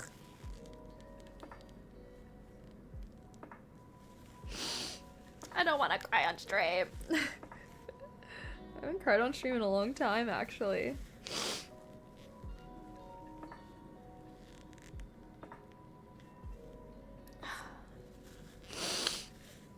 I am visiting my West Coast friends next week. Sorry guys, this is what I was really sad about this weekend. And I don't know, I guess maybe it is a me problem, because I have been really struggling with that here, and I just feel like I have such amazing friends in California, and like, I don't know, maybe I just took them for granted. Because I just feel a little lonely in the cities sometimes, and like, I don't know. I just want to have friends that I feel like care about me and want to do like stupid little things with me, and it just feels like I just always am like texting a lot of people here if they want to hang out, and nobody, like, I don't know. I'm just glad I have my D&D stuff now. I'm glad I have my D&D stuff now because now I have at least that, which I get to at least once or twice a week go out and be social. But I don't know. Before that, I feel like I wasn't really having, I don't know. Ugh. And it's like, it's not like I'm having a problem meeting people. I guess it's just a problem on like meeting people that are like wanting to be close or do the things that I want to do. I don't really know. Because I feel like I really try. But I don't know. I feel like a lot of people are also really judgy about like streaming and stuff. Like, I feel like that aspect kind of makes it even harder to be friends, because I feel like, I don't know, like, I feel like when people find out I'm a streamer, they just like see me as a streamer instead of like as a person, and that kind of sucks too. So I just feel like that kind of adds another level. Yeah, sometimes being around the wrong people makes me feel worse than being alone. Yeah, no, that's fair. I feel like I don't really know. It just feels like everyone hates me. It just feels like nobody likes me. But trying to think that that's not true, even if it's copium. Okay. I want my crying face to go away! I get that feeling over here in Europe. I have no friends all the time. Wait, sorry. I have no friends, all of them, my life in my US. When I met for the first time last month, it was the best day of my life, and now I'm back home. It feels even more lonely because I realize what I miss. I'm in the same boat as you. But, yeah. And I don't know.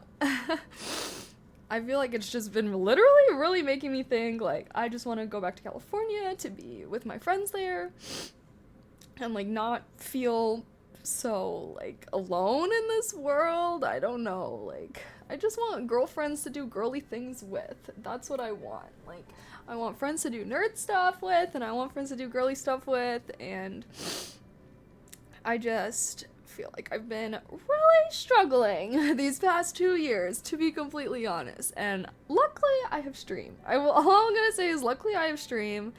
Thank you guys for hanging out with me. Like, I feel like this transition from college to adulthood has honestly been pretty hard.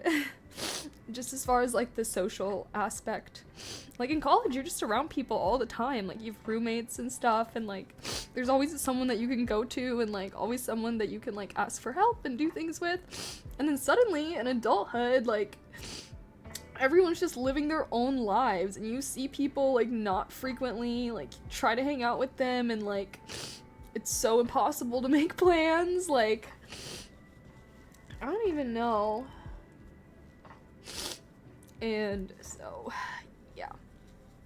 Luckily, I feel like I have streaming and content creation, so I've just kind of been pouring my heart into that a little bit more and trying to use my mental energy towards that. But, just know you're appreciated. The streamer thing is that the grass is greener attitude, not understanding that what you do is a grind itself. Yeah, I just feel like people have really strong opinions about, like, content creators. Like, people either think that they're cool and they want to ask questions about it, or they think it's shallow and superficial, and it's just like, I just want to be myself. I don't want to have to be known as, like, some, I don't know, you know? Thank you, guys. Being a streamer is legit starting a business. People don't understand that. Yeah, no, I mean, it's not necessarily about, like, you know, I just view this as a job. I don't want to try and act like it's harder than, you know, other people's jobs or anything like that, but it's just, like, people have strong opinions about it, you know? People have thoughts. And it's hard, yeah.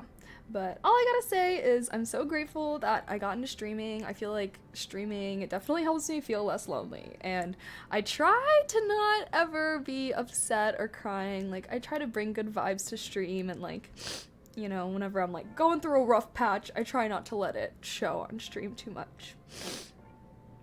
But yeah. But I'm an easy crier. Oh my god.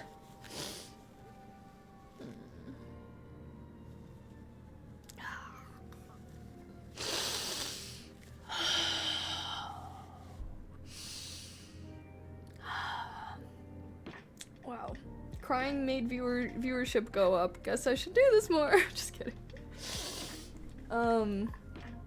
Anyhow, I hope that you guys have friends, and I hope that if you don't, I think that's a big reason why I'm like so pro internet and social media, is because like I know I would be less lonely without the internet, and the internet is a great way to, you know, have social interaction. Even if you know, if everyone else in your life hates you, at least you can go on the internet and talk with strangers. How can we be some more supportive? No, you guys do plenty.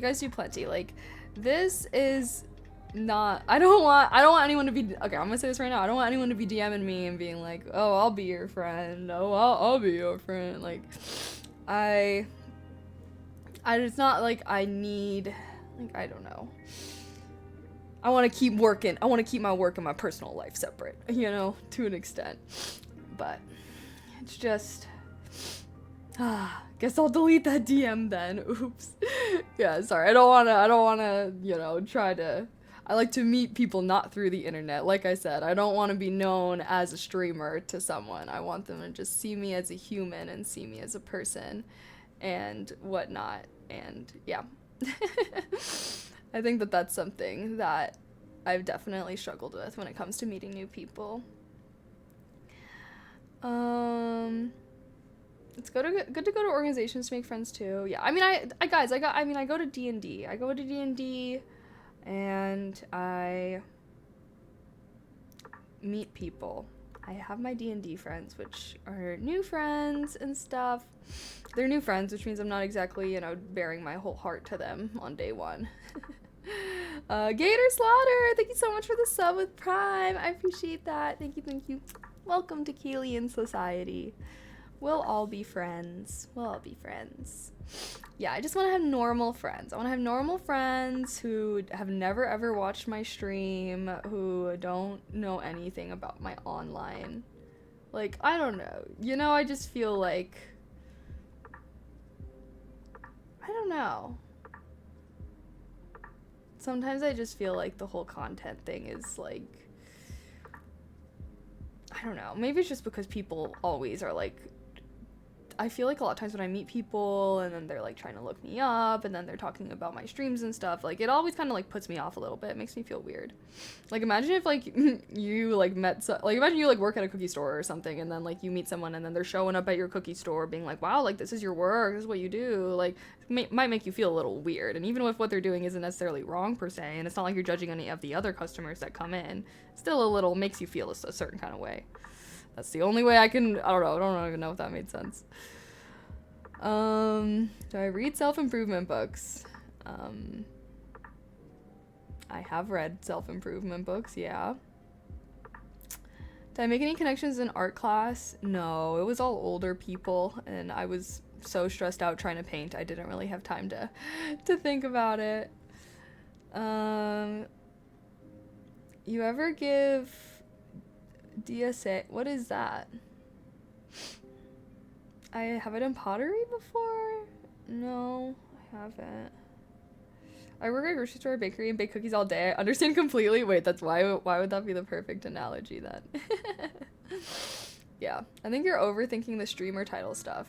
No, because I used to think nothing of it, and I have been forced to think of it. But based off of my interactions with people. Like chat. Oh my god. I don't think you guys understand how often it is that I meet someone. And the thing is I'll never tell someone I'm a streamer off the bat, because whenever they do find out, like normally if someone finds out, it's because someone is introducing me in a way that's basically like, oh, like, this is my friend Kaylee, she streams on Twitch. Like, sometimes people will do that. I don't know. They'll just introduce me as a streamer, and then, like, instantly, it's like, I've met people who are like, oh my god, like, that's so cool, like, trying to ask me questions about it, and, like, talk, and then sometimes, and the worst is, like, they think it's so cool, and then they're talking about how, like, they want to get into streaming, and, like, how we could play games together and stuff. I'm like, bro, I just fucking met you. Or they're like, oh, like, I don't know, like, there's people that think social media is super shallow, and so, like, I can just tell they're just like, oh, so, like, you just stream? Like, you do that full time? Yeah, I do. And then they're like, oh, like, I don't know, like, you know when you can just tell someone's judging you? Like, it's so obvious. Or, yeah, like, I don't even know.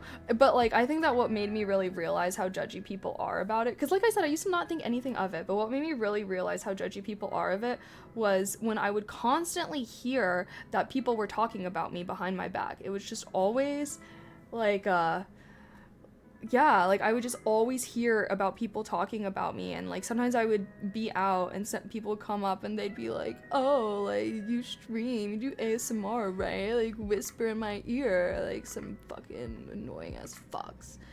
And it's just like, I've had to deal with that so many times that I know that people, and it's like, you know, you don't think that if you met someone and then they were like, I'm a streamer, you don't think that would, like, impact the way that you viewed them whatsoever? It would. Like, and it's okay. At the end of the day, it's like, I can't blame them. Although, I will say another thing about, like, you know, like, moving to Cali is, I feel like that did not really happen to me in California. When I was in California, you can freaking throw a rock and hit an influencer, bro. No one gave a fuck. Nobody gave a fuck if I said I did content creation in LA. But here in the Midwest, I feel like that's where I noticed people making a big deal about it. And, like, yeah. But it makes sense because it's like they never really interact with other content creators. Like, it's so rare. Like, a lot of people that I know, I'm the only content creator they've ever even met, if that makes sense. So it's like, when I think about it that way, it's like, okay, I'm probably the only content creator they've ever met. Like, they don't even probably know other people, so, like, that's why they're, like, asking questions, and that's why they're, like, either thinking it's really cool or really shallow, whatever. Versus, I feel like in LA, like, my friends know other people that do content in California. Like, like I said, like, I'll literally be out meeting people, and sometimes I'll meet someone that does content creation in LA. And sometimes that's why I feel like maybe I would do better in LA, just because, like, then I don't have to be this streamer or this content creator. I'll just be like a person, because there's just so many content creators and streamers. It's just like, you know, nobody thinks anything of it. No, people aren't so, like, judgmental about it, I feel like.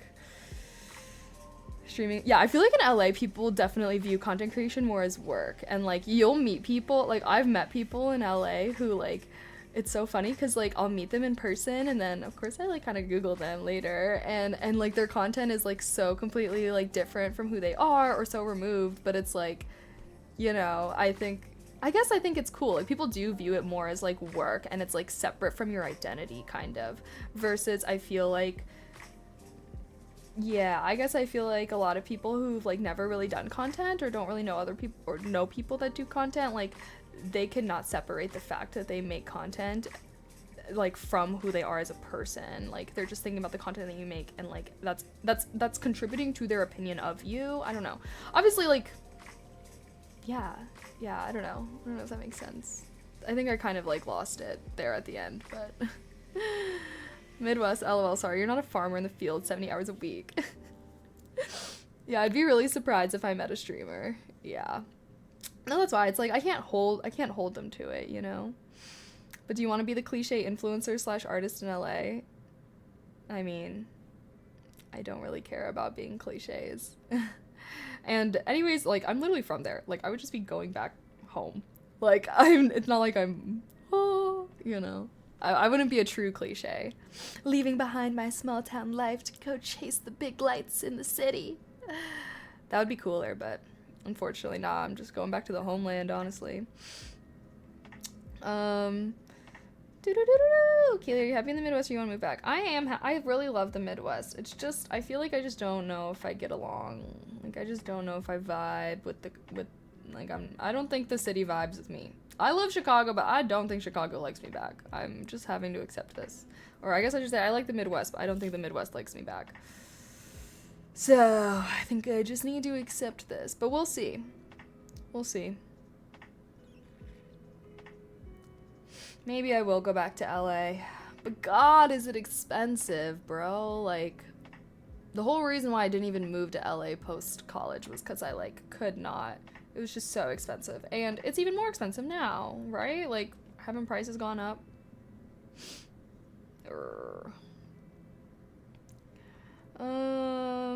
You should try at a political or volunteer organization to make friends. It's not like I have problems meeting people. That's a great way to meet people. Meeting people is different than making friends. And I do things that do make me meet people and stuff, and it's not that I have problems with that. I feel like I don't know. I mean, I'm not opposed to that. I do think politics is interesting, honestly, and I guess that would be a way to meet more, like, at least people that are educated in the world or whatever. Not a terrible idea, but I don't know. I don't feel like the issue is meeting people. I feel like the issue is meeting people that I like and that also like me back. Anyone else? Anyone else? Like, it's easy to meet people, but meeting people that I get along well with is the struggle. Right? Like, that's most people. Like, that's most people. Like, if I had no, if I had no, like, friend requirements, I could probably go out and, like, I'd probably have a million friends. Like, you know what I mean? Like, if I had no requirements, I didn't give a fuck who they were, what they did. I have no standards whatsoever. Just anyone, friend. Yeah, I could do that. But I feel like I don't want to do that. I feel like I want to be choosy with the people that I spend my time with. And that's what I think the problem is. Like, I still go out. Like, I interact with people and I still hang out and, I do stuff. I feel like the issue is I just don't have, like, deep and meaningful and impactful interactions with people. That's where I feel like it's lacking. Because, yeah, it's, like, easy. It's honestly, it's easy to meet people that I even, like, get along with as far as, like, personality-wise. But, like, I don't know. It's hard to meet people that I feel like I get along with on that, like, that deeper level, you know? You want your twin flame as your friend? No, I don't want to be friends with people that are just like me. I feel like a lot of my California friends are very different than me, and that's something I like. I don't want to be friends with people that are just like me, no. But I do want to be friends with people that, like, accept me. I don't know if that makes sense. Like, I don't know. It's hard to make friends as an adult. As a kid and as a teen, it was so easy. Yeah, because you're meeting people all the time, you know? Don't you have your BF? I mean, I definitely think it's important to have friends outside of a relationship. You should never ever depend only on your significant other for all of your social needs. That is a recipe for disaster. Unless you're like 2 introverts or something, maybe that would be okay. But, I think that it could be I don't think it's good. I don't think it's good to only interact with your significant other and rely on them for, like, all of your social needs and stuff. That's how you end up in a codependent, unhealthy relationship. And I speak from experience, unfortunately. If you get involved in an organization, you can start getting to know those people pretty well. What else do you think is a better way to develop relationships? I mean, I can, but that's just... like, I don't know. I guess I'm just, like, it's hard for me to commit to that because it's, like, I don't even think I'm really that into politics like that. Am I, though? I mean, I'm into I guess I am into politics. Kind of? Chat, do you think I'm into politics? I feel like I care a lot about, like, social issues and, like, stuff like that. Like, I don't know. I guess I just don't know if I, like, consider myself to be someone that is into politics. Yeah, I care about, like, social issues. But, like, I guess I just don't really know, like, politicians. Like, I don't even think I know the mayor of Chicago. I don't think I know a single... If you ask me the governor of any state, I don't even think I could tell you. I guess when I think of, like, politics, I think of, like, politicians. And I feel like I think of... Yeah. Social issues, yes. Politics, no. That's what I'm saying. Like, I feel like I care about social issues and stuff, but I'm just like, I don't think I'm like Like when I think of people that are into politics, I do not think of myself in the same category as them. Sorry, that sounds bad, but like they give themselves a bad rep. I can't, you know. Do you not have close friends at school, or do they just live far away? They live far away. They live across the country. So have so much less intersection with their professional group. It's a trap. I suppose so. Do you know your needs well enough to deep dive into a relationship with someone, or do you need to gradually have experiences to connect with someone deeply? Nah, I'm a romantic. I'm a romantic for sure. I feel like... Yeah, I'm a simp. I'm a simp at heart. I am a simp. Okay, I don't even know. I guess I do feel like I have to know someone to have feelings for them. Like, I don't know. It's always so stupid to me whenever like someone would tell me that they have a crush on someone and then they've like never talked or interacted with them. It's like, you don't even know them. How can you have a crush on them? So like I do feel like I have to know someone to have feelings for them. But I don't need to have like, I don't know. I guess me and my boyfriend did kind of start dating really fast. That was his fault though, and I was definitely suspicious of it. I was definitely suspicious of it. I was like, what's going on here? But it worked out, so. Hey, how are you? I'm doing good. Yeah, how are you? So my best friends are from the opposite political party. Yeah, I think it's good to interact with people that have different viewpoints as you. I don't believe in love at first sight. Yeah, okay. First of all, there is no such thing as love at first sight, okay? That's called lust. That's called being attracted to someone. That's not love. Love? To love someone, you must know them. And if you have never known or interacted with someone, you cannot love them. It's called getting an erection. No, I'm just kidding. Same thing as every dude in school having a crush on a girl they never talked to. Yeah. No, you cannot have a crush on someone that you've never talked to. You can think that they're attractive and you can think that they're pretty, like, you know, all of that stuff. You can't say that you have feelings for them. What are you having feelings for? You're having feelings for the way that they look. That means that you just are attracted to them. But I don't know, I just don't think that you can really have actual legitimate feelings for someone that you don't know. And you have a high opinion of love? Of course. It's one of the best things ever. How could I not? It is amazing. Transformative. Enlightening. Cause you see those people in college every day. That's true. I'm trying to build an HFT bot and it's weird experience. How it turns into a lot of shit talking when I talk. Wait, what? Oh. Well, good luck. Good luck. I wish you the best of luck with your endeavors. I hope it goes well. Okay, should we just give up on focus time, guys? I think focus time is over. We're done.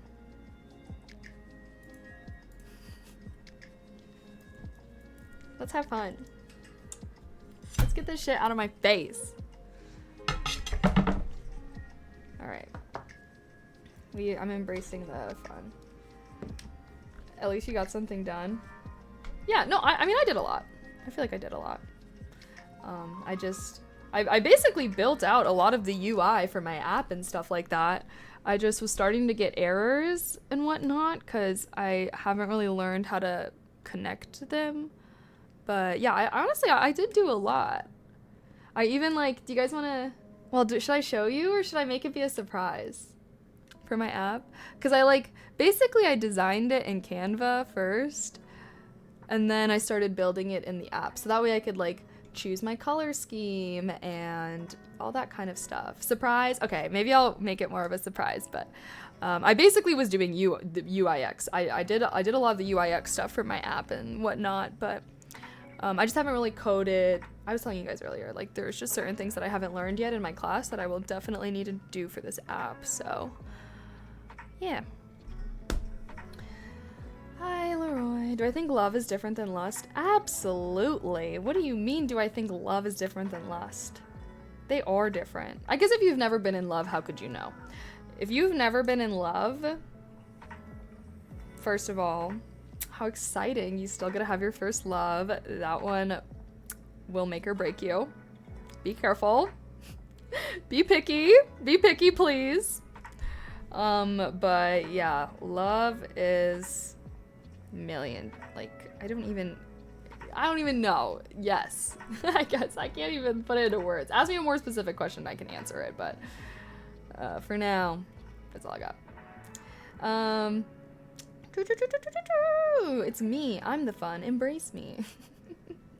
Also been live for... Oh, that's true. We have been streaming for a while. Oh, I forgot I was thinking about recording something after this. We'll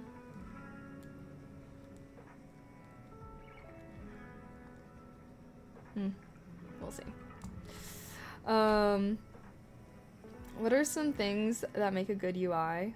Having it look good? That's for show. Yes, thank you for putting me down, but it's amazing that you think there is a difference. Putting you down? I was just answering your question. Sorry, I didn't mean to, you know. I apologize if what I said came across wrong or rude, but I guess it's just one of those things where I guess if you haven't ever been in love, like, how could you really know? How would I explain love? I feel like, I guess I would explain love as like, well, I don't know, because I guess love is a feeling and love is a choice. But I think that the best kinds of love, the good kinds of love is when, like, somebody just knows you so intimately. Like, they just know you almost better than you know yourself. Like, they can go to a restaurant that you guys always go to and order exactly what you like, or, like, I don't know, like, I just feel like it's someone, like, witnessing you, your true you, who you truly are, and then sticking around despite seeing all of your flaws and stuff like that. I think that's part of the beauty, you know? Lust is real, and love doesn't even mean anything. It's subjective. It means different things to everyone. That is true. That is true. Love does mean different things to everyone. But I don't know. Actually, I guess I'll have to disagree with that. Because I did read a book called All About Love, and she gave a pretty freaking good definition of love.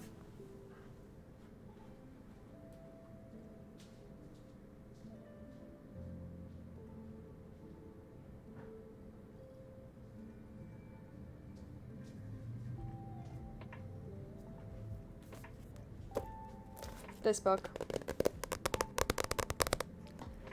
This is the most impactful book I have ever read.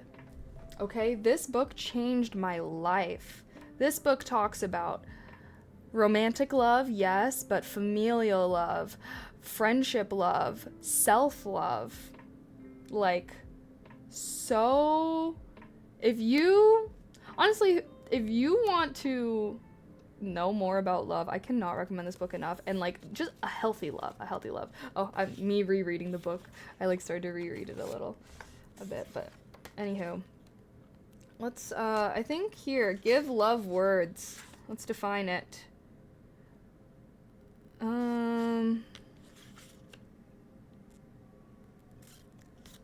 Imagine how much easier it'd be for us here.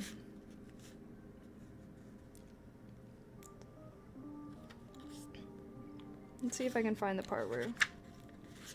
Say the definition!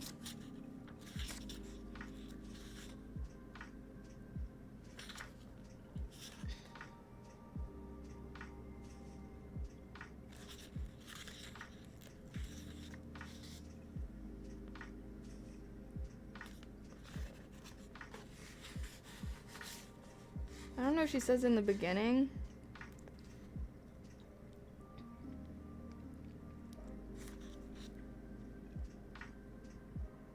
Learn patterns.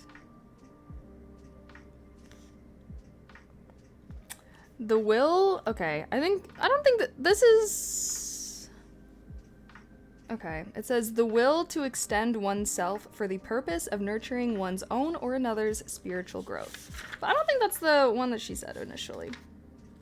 Give me the definition.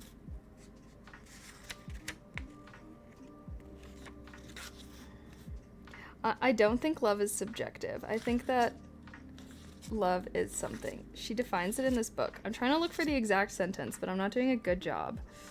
Love is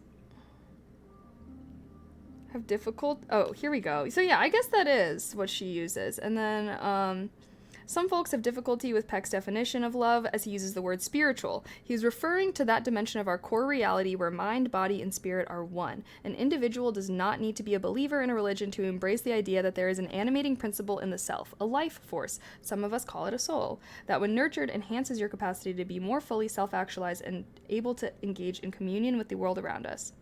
To begin by always thinking of love as an action rather than a feeling is one way in which anyone using the word in this manner automatically assumes accountability and responsibility. We are often taught that we have no control over our feelings, yet most of us accept that we choose our actions, that intention and will inform what we do. We also accept that our actions have consequences. To think of actions shaping feelings is one way we rid ourselves of conventionally accepted assumptions, such as parents love their children, or that one simply falls in love without exercising will or choice.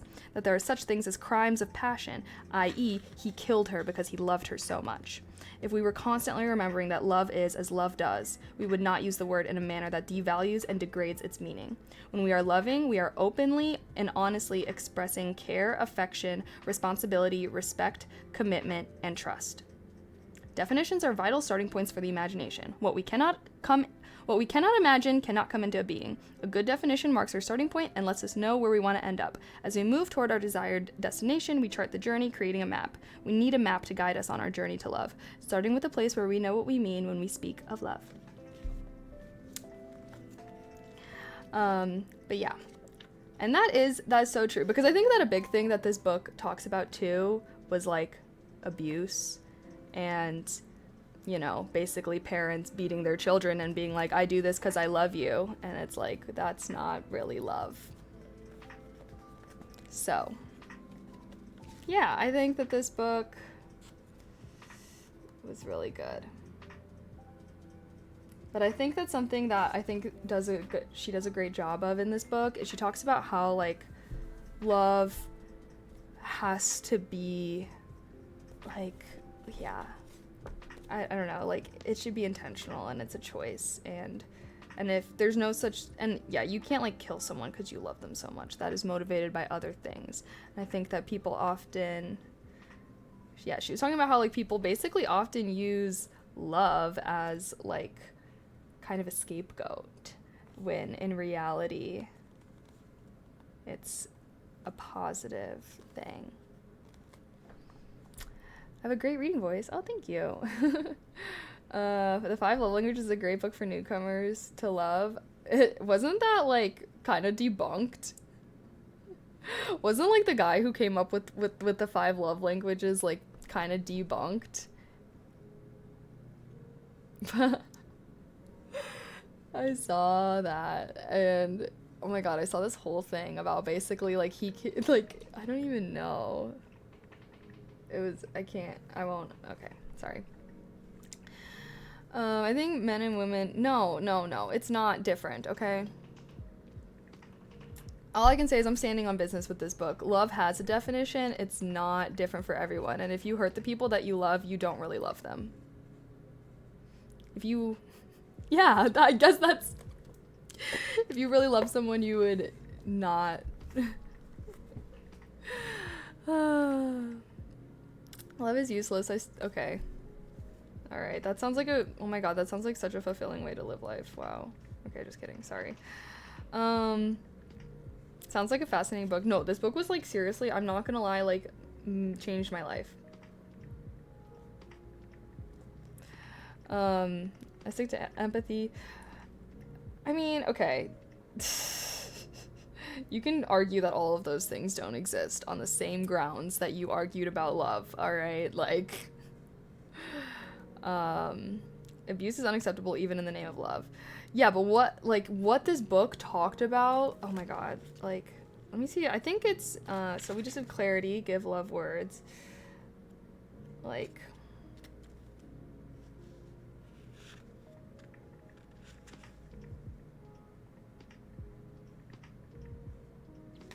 Like here she talks about like childhood and stuff like that. We learn about love in childhood. Whether our homes are happy or troubled, our families functional or dysfunctional, it's the original school of love. I cannot remember ever wanting to ask my parents to define love. To my child's mind, love was the good feeling you got when family treated you like you mattered, and you treated them like they mattered. Love was always and only about good feeling. In early adolescence, when we were whipped and told that these punishments were for our own good, or I'm doing this because I love you, my siblings and I were confused. Why was harsh punishment a gesture of love? As children do, we pretended to accept this grown-up logic, but we knew in our hearts it was not right. We knew it was a lie. Just like the lie the grown-ups told when they explained after harsh punishment, it hurts me more than it hurts you.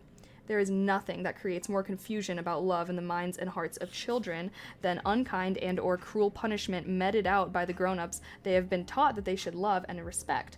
Such children learn early on to question the meaning of love, to yearn for love even as they doubt it exists. On the flip side, there are masses of children who grow up confident love is a good feeling, who are never punished, who are allowed to believe that love is only about getting your needs met, your desires satisfied. In their child's mind, love is not about what they have to give. Love is mostly something given to them.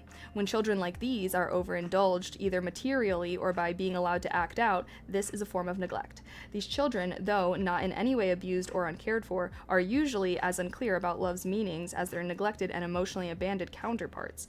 Both groups have learned to think about love primarily in relation to good feelings and in the context of reward and punishment. From early childhood on, most of us remember being told we were loved when we did things pleasing to our parents, and we learned to give them affirmations of love when they pleased us.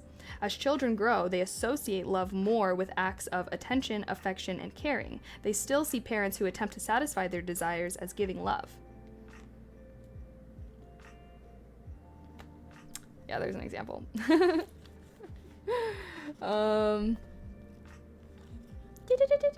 I don't think it was meant as science. I figured it's just a tool like astrology to help people introspect. I heard that it was a tool that the dude came up with so that he could say that his love language was physical touch and that his wife's love language was acts of service. And in reality, it was used to justify the gender norms within a heteronormative relationship. I was like, that is so interesting. That is so interesting. But yeah, that's what people say. So feel free. It was a criticism of that. Gotta look that up. Yeah. Feel free to look more into it. It was like, I definitely heard about it in passing, so.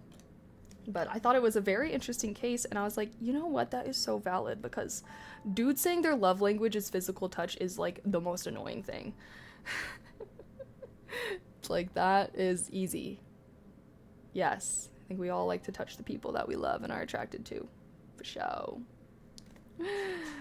So thank you so much for the sub, Brandon. I appreciate that. Happy 3 months. Heart. Thank ya. My boomer parents gave me so much. Yeah. No, yeah. Like, that's honestly, like, if you do feel like you have a fucked up perception of love because of your childhood, I would recommend this book, because that's how I was. Before reading this book, I feel like my perception of love was mostly based off of my parents and like the relationship that I saw them having growing up and like the things that they told me growing up. And this book made me like really critically think about all of that. Like, think about, what does a good relationship look like? What does a good relationship feel like? Like, I don't know, like if you grew up in like a kind of dysfunctional home, like you don't really know, you know what I mean? Like, I feel like before this book even, like, or even like earlier, like when I was a teenager and stuff, I feel like I would argue and scream and be like, I fucking hate you to my partner, and they would scream back at me, and like to me that was normal because I saw my parents doing that. Like, I just thought, oh, when you love someone you just get really passionate and like that's why you scream at each other. And then I got older and I got into a healthy relationship, and then I read this book, and then I was like, oh, it's actually not normal to be screaming at your partner, and you should actually never tell them that you hate them and that you never want to see them again, and they should never do that to you either. And so yeah, that's like one thing too, is I feel like it's really annoying, is like I feel like in relationships and with love and stuff like that, familial, friendship, romantic, whatever, I feel like people often just expect you to know, when how are you supposed to know if you never have seen it, and you've never been a part of it, you know? So I highly recommend this. So can a guy's love language not be physical touch? Physical touch is not like a love like the love languages are not real. They're just like an idea a guy came up with, which is fine. Like, you know, lots of like not real ideas that are kind of like utilized in talking about things like this. But yeah.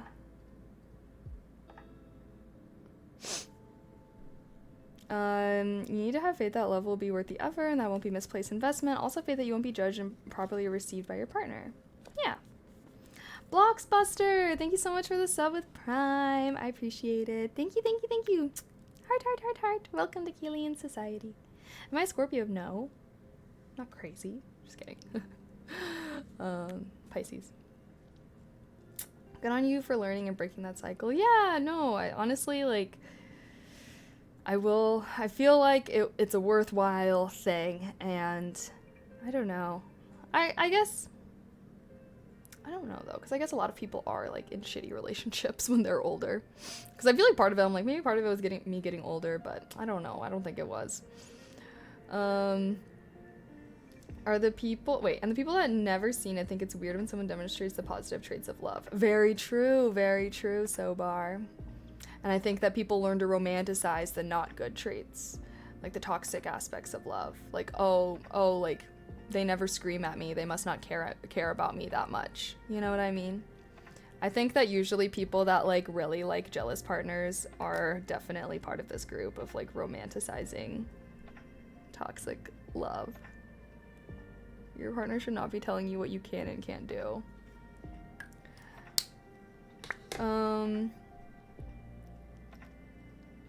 My wife had me do the love language test. I think it was like mostly acts of service and words of affirmation. No, that's good. I mean, I think the love language test could still be good at like knowing your partner a little bit more and like what things make them care, like, you know, feel cared about and stuff like that for sure. But I just feel like I guess I just don't think that physical touch should even be in there amongst the others. Because I feel like all of the others are like, I guess, I don't know. I guess, like, people are kind of, like, absent-mindedly touchy. I mean, I think that everyone, when they're with someone that they like and are attracted to, are always going to be absent-mindedly touchy. You know what I mean? Like, I just think it's so different than the other four. And not that it's, like, valid. Like, not that it's, you know, not a valid way of showing affection. For sure it is. But to say it's, like, the same thing as somebody, like, intentionally like, I don't know. Maybe that's just me being a little jaded. I guess I'll allow it. I'll allow it. I'm joking. But yeah, I will say, I do think that physical touch, I think, was ranked last for me. 'Cause it doesn't make me feel loved, you know? Like, I don't know. I am the say-all on this. I'll allow it.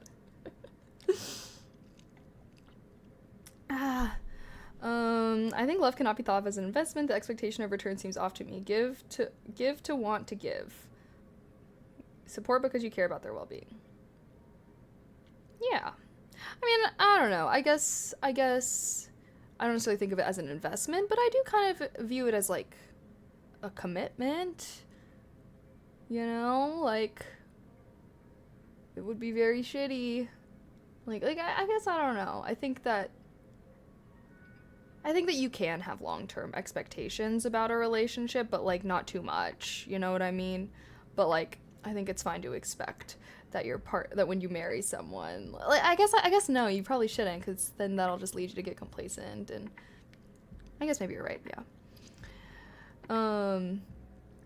Do you have these intellectual topics much on stream? I'm new here, been looking for a time for co-working. Oh yeah, no, this is what I love. This is why I stream, baby. I became a just chatting streamer because I love to yap, bro.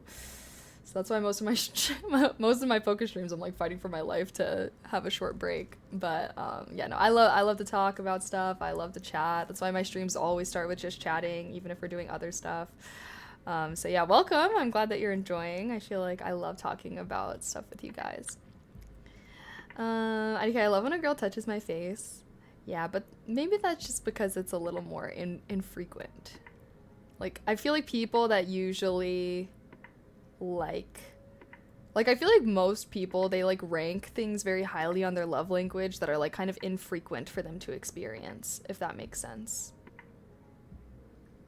But I mean, no, I think I guess I think we all appreciate physical touch. I'm not trying to like say that you shouldn't appreciate it, but I guess I just don't think of it as on like I feel like physical touch is something that like kind of comes naturally with like attraction. You know? But I don't know. Maybe not. What do you guys think? Thought daughter. Yeah. That's me. That's me. We connected mostly with the Myers-Briggs 16 personality types to understand each other. Ah, no, that's a good one too. I'm an ENFP. All of these thoughts are subjective and you will never have everyone agree. Okay. Oh my god. All right, buddy. We got it. You can have your opinion and I will have mine. Okay? I don't know how you're like I'm saying what I think the definition is and you're trying to start an argument, but your point is that everyone has a different definition. Okay, then you're supporting like then I'm keeping my definition. Like what?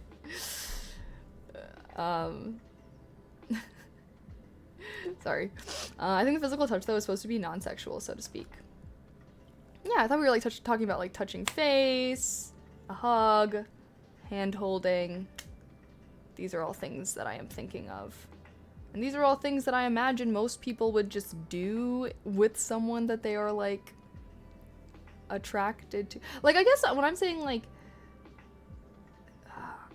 I don't know. Yeah, like, yeah, that you're attracted to.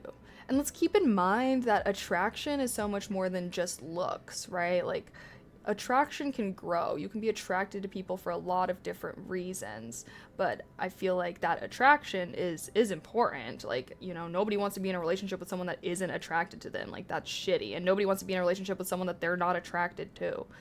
And so when I'm saying like, you know, that comes naturally with being attracted to someone, that doesn't mean like just physically or sexually.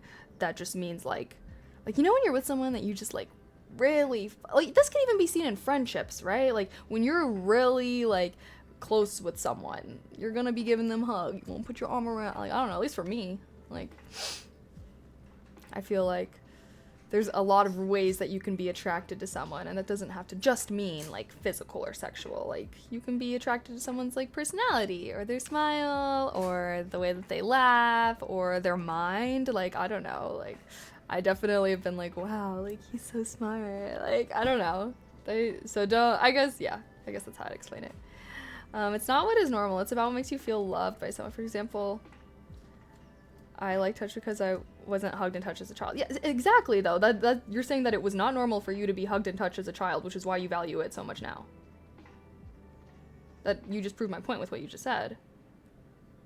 I guess because yeah, like that I'm agreeing with that statement because, yeah, it's just like what is normal for you to receive or not. I guess that's how I meant it. As compared to, I feel like some people just think it's like intrinsic to yourself, and some people just naturally like some things versus others. And it's like, no, it's usually kind of dependent on what you normally receive or not. You know what I mean? Like, I don't know if that makes sense. Definition of growing. Oh my god, no, that's so sad. Or like, I feel like Asian families are not very, like, I don't know. I feel like, let me think. I don't really know. I feel like I can't really remember. I was probably just like a normal amount then. Like if I give my GF a massage, that could be physical touch and an active service. True. There definitely are like crossovers and stuff like that. Like I would say like with most of those ones you can be doing physical touch at the same time, which is why it's like even quality time, like you can say like, you know, I don't know.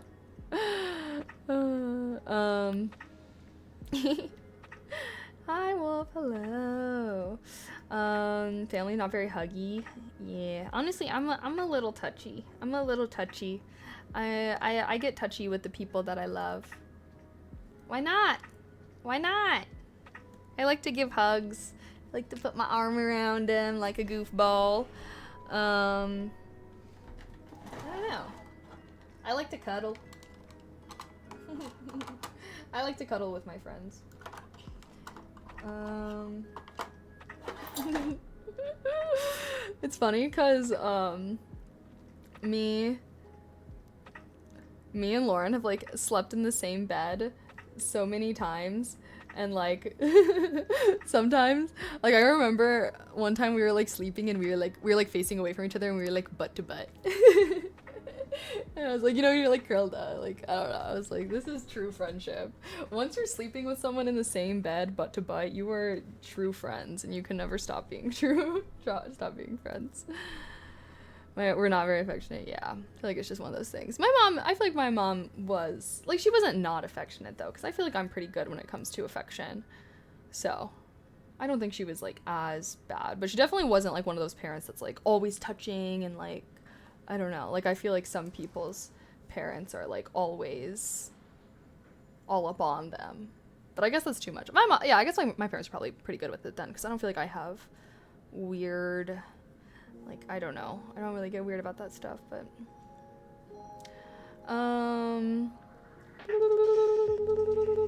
Some people... Wait. Growing up in an Asian Catholic household lacked some tenderness at times. Oh, no! It's okay. You know, we're all tender here together. Some people agree with handshakes. I grew up hugging everyone. If you're Spanish, then I'd kiss you squishy cheeks. Oh my gosh. I feel like it really breaks down walls. Certainly. I believe that. You know your friends when they hotbox afar with okay, no. Me and my friends do not be doing that shit. Y'all be on one. Touch oven. No. I've heard about that. No. I think I would have to kill the person that did that to me. I don't even like... I'd be making my boyfriend go into a different room when he farts. Like... Bitch, I'd be getting so... I would get so pissed off. Like... Okay, but to be fair, I feel like boys' farts are fucking nasty. Like, I don't know what the fuck y'all be doing. Like, every time I've ever gotten a slight whiff of a boy fart, it is literally so disgusting.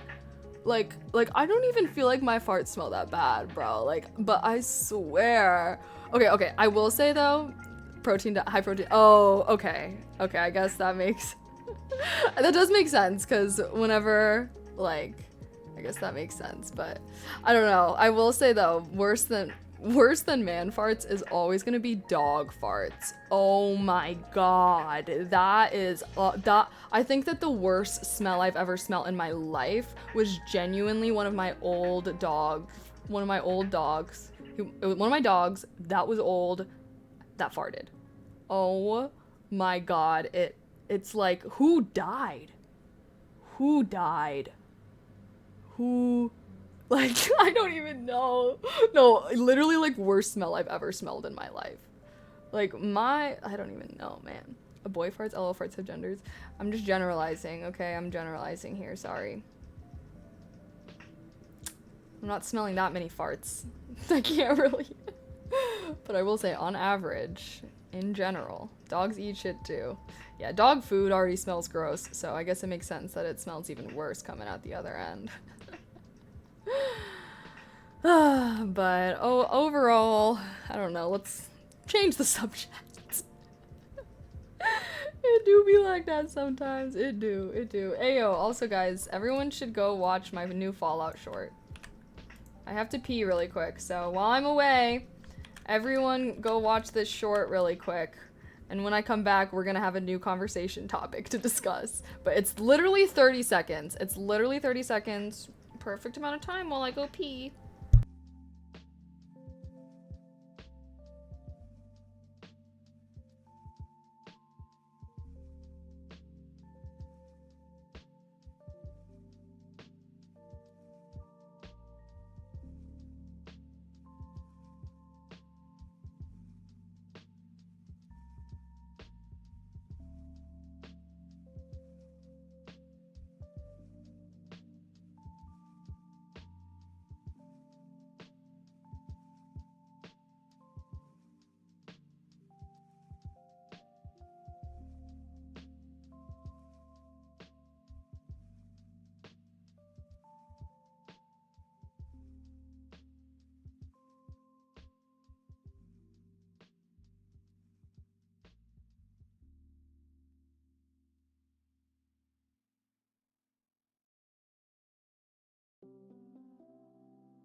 Hello. I'm back. How are you? Just added my YouTube channel. OMG, thank you. Thank you, thank you. Thank you. I'll be posting a lot more. I still need to record some like YouTube exclusives for my gaming channel. I just have so much gaming content to post there that I'm like, oh my gosh. Hopefully I will start posting some more clips and stuff like that. And I was thinking about doing like a gaming TikTok or something, or like, I don't know. I was like, maybe I should have somewhere else that I could post these shorts to, because I don't know how popular like YouTube shorts are. We'll see, but I had fun making my clips, and there's some more shorts that I have scheduled out for that channel. So yeah, hoping to have some of my best gaming moments on there. W follow short. That was a close call. I know, that was me playing like a maniac. That's what the other, oh my gosh, can I talk? The other short that I made is really funny though. I'm excited to show you guys. I thought it was a funny moment. Hee.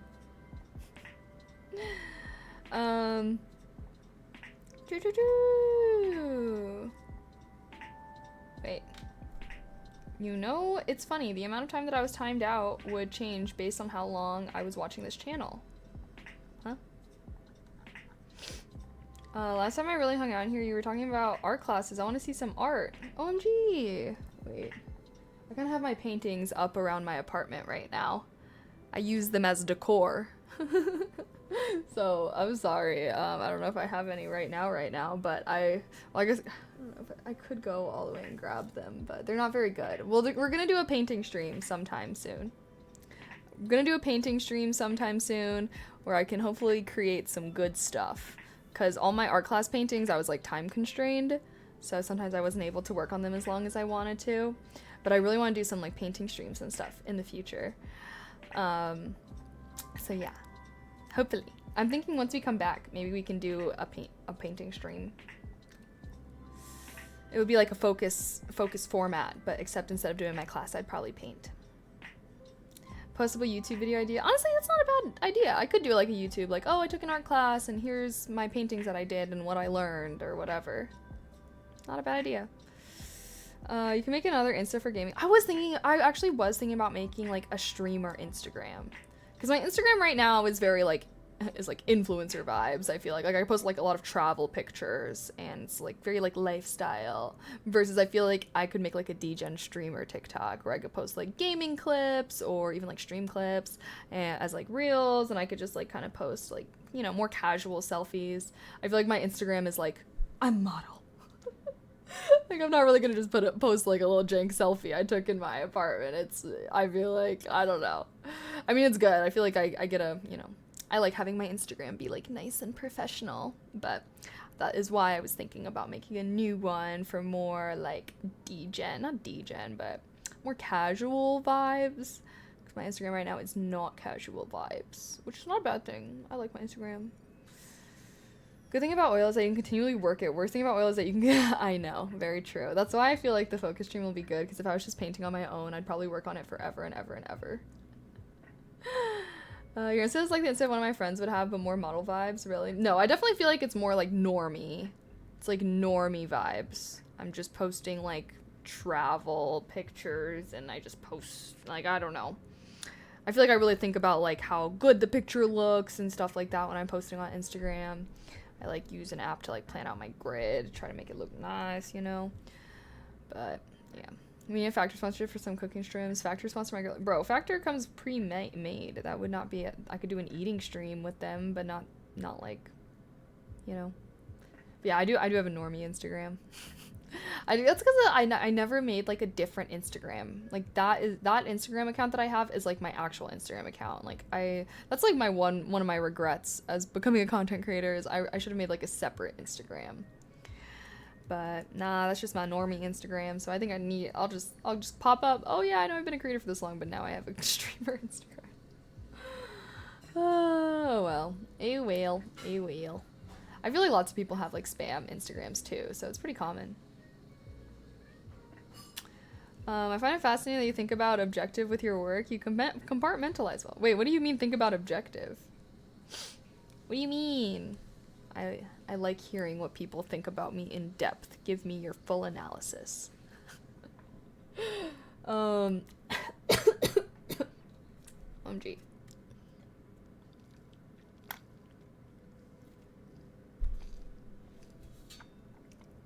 It's like instead of oh really? I mean, I just post travel pictures. I don't feel like I'm not being like actual model vibes or anything like that. I just like to pretend I'm a model on my Instagram. But honestly, I've been posting like more wholesome pictures. Like here's my pic from Redwoods, Santa Cruz. Me at the little watering hole. It's very pretty here. Me next to a tree. My Instagram's I've been posting a little more wholesome vibes lately. But whenever I post a picture from my camera, I feel like they usually look a little nicer. Although this picture was taken on my camera and I feel like it looks kind of weird, like, I don't know. I have 6 email accounts, but only one of each social media. Okay, well. 6 email accounts? That's actually, sorry, my brain took a minute to process that. It's actually a decent amount, damn. Hi, Evolution. Hello. You have objectives with like each YouTube channel or your thoughts on IG, directed thoughts / composition. Oh, like I'm intentional with it? Yeah. I do try to be intentional with my platforms, especially because I am a variety creator. I feel like I have to be more intentional. Like if I was a creator that just made one kind of content, it would be really easy to just have one of everything, and that is a lot of creators. That is a lot of creators. But I feel like since I am a variety, that's kind of why it like forces me to, like, most platforms are not very friendly towards having a bunch of different kinds of content on one account. YouTube, I had to learn that lesson with. My personal channel, I used to be posting, like, gaming, like, book reviews, like, skincare, like, vlogs, like, I don't know. And I wanted to start posting other kinds of stuff, but React, I had some React videos up on my personal channel. So basically, I just started separating them, and I'm hoping that that, like, pays off and does well. I feel like my YouTube channels are starting to do pretty good. Not good, but I'm not partnered yet. But, you know, once I get partnered, then they're gonna be doing good. Let's see, how close am I?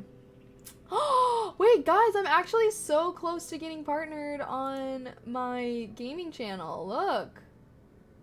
Everybody go watch my video. Everybody, I want you to leave your computers on all night, and I want you to do a playlist. I want you to just take one of my playlists, probably my Baldur's Gate 3 playlist because it's long as hell. I want you to leave it running all night. And then by tomorrow, I get a handful of y'all to do who are down, and by tomorrow I could be partnered. We're so close.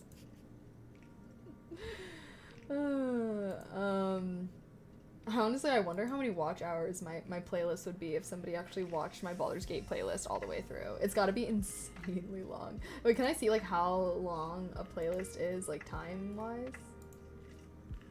Like how long it would take to watch the whole playlist? Oh, I don't think I can.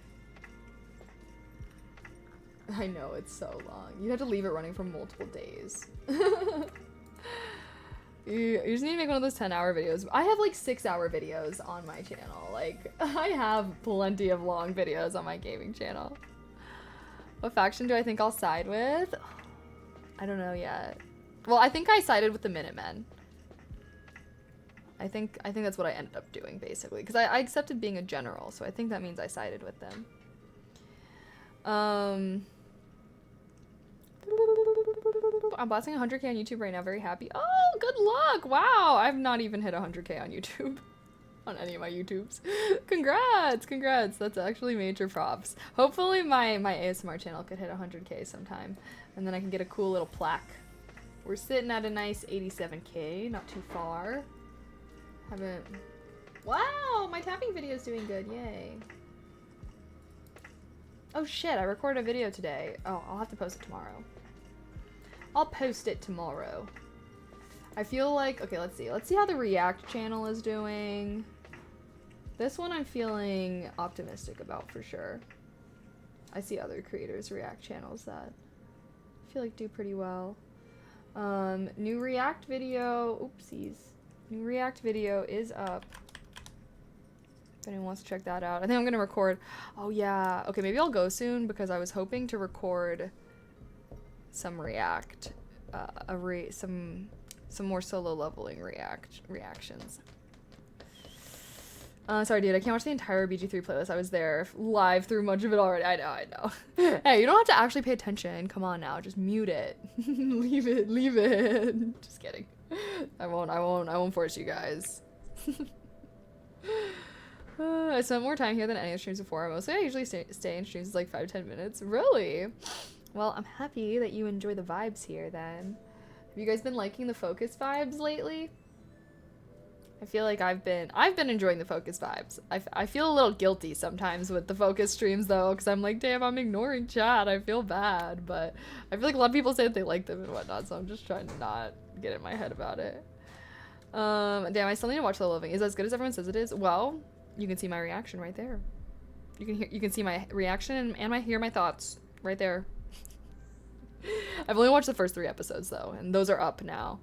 So now I need to watch more so that way I can get more videos up. That's cool. I got some work done and I like the breaks. Okay, yay. That makes me happy. Cause yeah, I was like maybe we can just start every stream with like a little bit of focus because I don't know. We'll see. I feel like this week is going well. Even though I've been chatting a lot today. We really did not do that much focus time today. Okay, but to be fair, I was doing stuff for a few hours before stream. OMG. I'm keeping you in suspense. Okay, you're doing good. I see Twitch streamers with 500 that have... It doesn't always translate. Yeah, no, that's true. No, that is the one thing that I definitely learned about YouTube too, is like...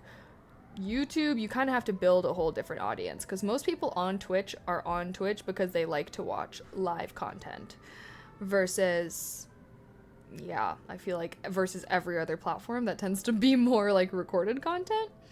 But yeah, I feel like with my ASMR channel, for example, like when I first made that channel, I just kind of assumed that most of my subscribers would just be people that would like watch my ASMR streams on Twitch. But then after a point, it started to be the other way around, where I felt like more people were coming to my Twitch streams because they found me through YouTube.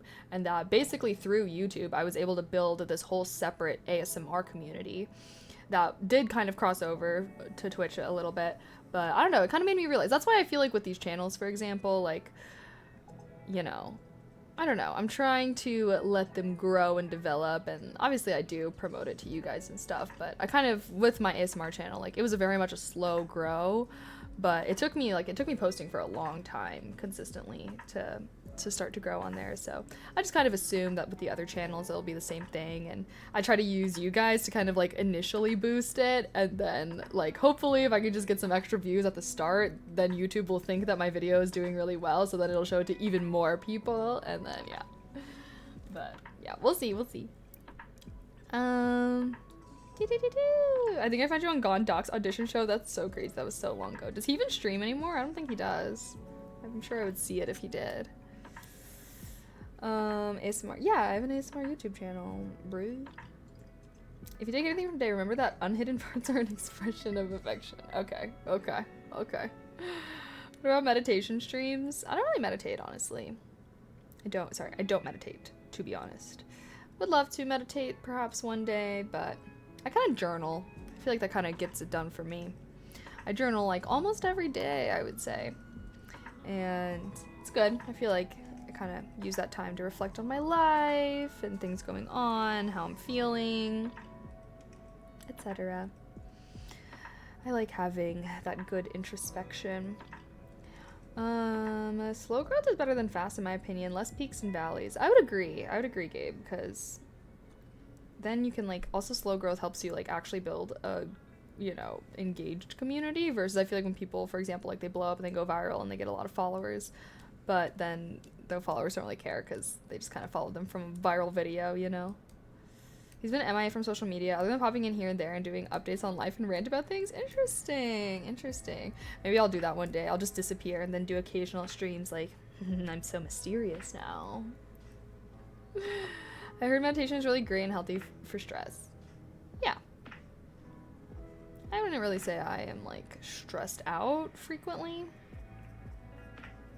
That's not true. I was like, is that true? I don't know. I probably get just as stressed out as the average person. But I wouldn't say I'm like a super... I don't know, I guess. Do you guys think I'm like a... Do you guys think I stress a lot? Do I seem like a stressful person? Curious. I actually discovered you through a raid. Oh, through a raid from Amy. Wait, what? When did she? I feel like you've been in here for a while. I met her at like TwitchCon. So, did she raid me before TwitchCon? You don't seem stressed on stream, at least. Sometimes. Yeah, I guess I think that, I definitely think that I can get stressed out about things. But I guess compared to my friends that I feel like get really stressed out about things, like, I don't know, but maybe they just have anxiety and I just,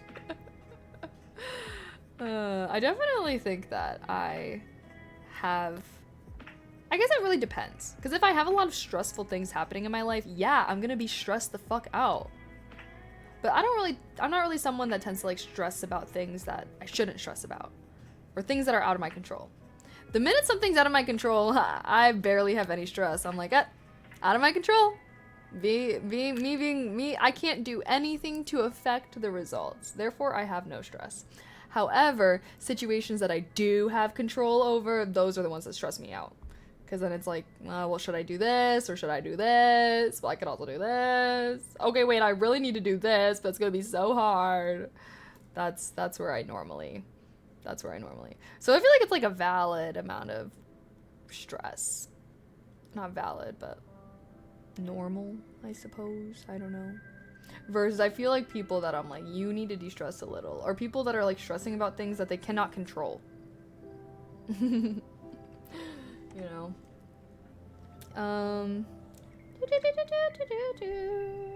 Your dog doesn't seem that stressful, so it shouldn't be too bad. I hate to break this to you, but there's more things to be stressed out about than just work. I don't think you get stressed out any more than anyone else. Some people are just internalize their emotions more than others. That's true. I legit don't even remember what got me temp banned. Well, I can see.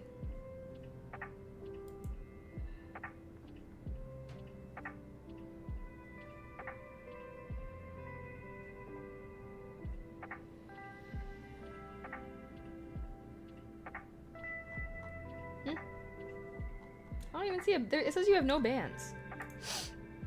I've only been here in 2024. Damn, wait, I didn't know that. Why does it feel like you've been here longer? That's crazy. Work is definitely my main source of stress. I guess so. I mean, I guess, let's see. I will say that I do think streaming is more stressful than my cybersecurity job that I had. For sure. For sure. For sure. For sure. Because I feel like with my job, I was salaried. It was a salary job. So as long as I show up and do my work, I'm getting the same paycheck every 2 weeks.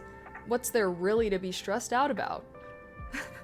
I was never stressing at work. Because I'm like, whether I do a good job or a bad job, first of all, I don't know. I guess I wasn't ever really, I don't know, like what? I didn't really have anything. Yeah, I guess I was never stressed out when I was working.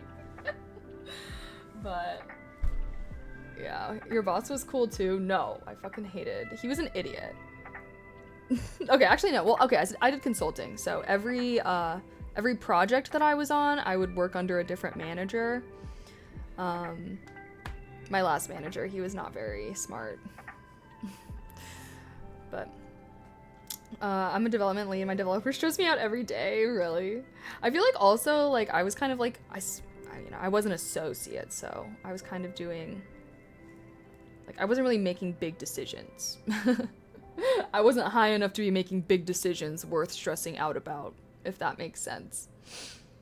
Like, the most stressful thing I would have to do maybe was present to a client. And I mean, I sit on camera and talk. Like, I feel like presenting wasn't that big of, like, I don't know, I guess I wasn't really stressed about things, but I would be like nervous about things with work.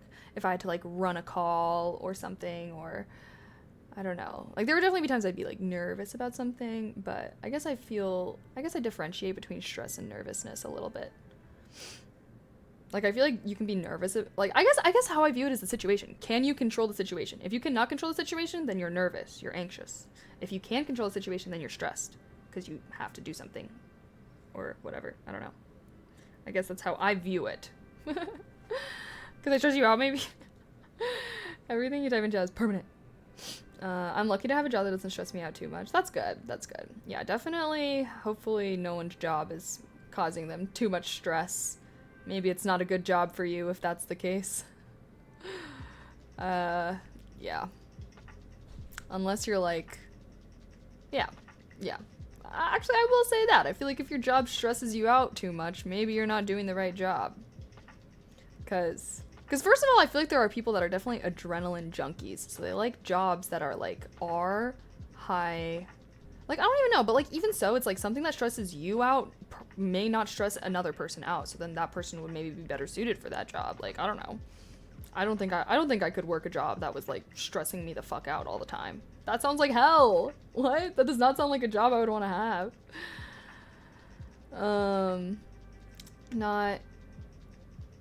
Yeah. Unfortunately, in corporate world, some people get promoted to management because they've been there a long time, not because they're great managers.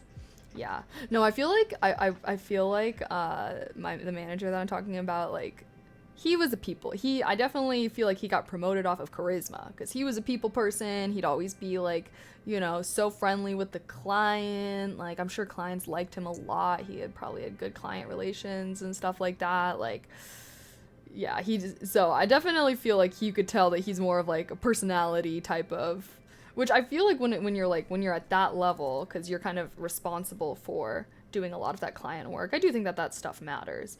But yeah, he definitely did not have like the technical knowledge that even the senior associate that's only like one level above me, like, she would be like, oh no, let's do this and this and this and this, and we would be like creating a whole cybersecurity strategy for them, and then my manager would be like, okay, yeah. Or sometimes we'd have to do something and then my manager would just be like deferring to her and be like, oh, like, how you could do this. And then I would be like in calls with her. Me and her would always be like, because she would always get really annoyed because basically, like, there were a lot of things that he should have been doing, but he was making her do because he couldn't really do them.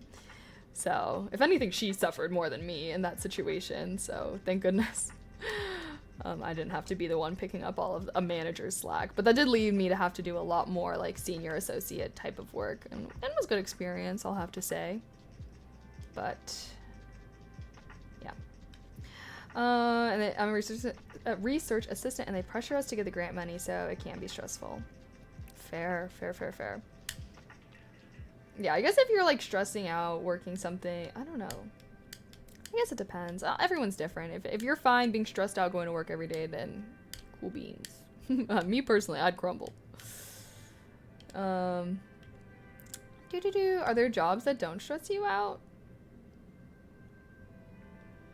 Well, I just said my other job didn't really stress me out.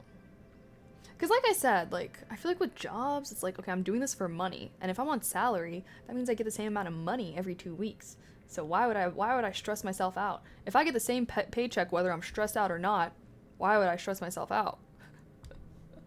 That's how I felt about it. And I feel like with content creation, like, that's why I feel more motivated, is because it's like, you're not on salary, right? Like, your income comes from the work you put in and like whatnot. If you're not showing up, then you ain't gonna have no money to pay your bills and get your groceries and whatever. So I do feel like that gives me a little extra gumption, and I do get a little more stressed when things aren't working out and whatnot, because I guess the stakes are higher because there's actually stuff to lose and to gain, versus I feel like with work, it was like I would have to fuck up pretty badly in order to like actually have negative consequences, you know? And I feel like I was also like, I did have the benefit of being like literally the bottom of the totem pole, which means people kind of expect you to make mistakes.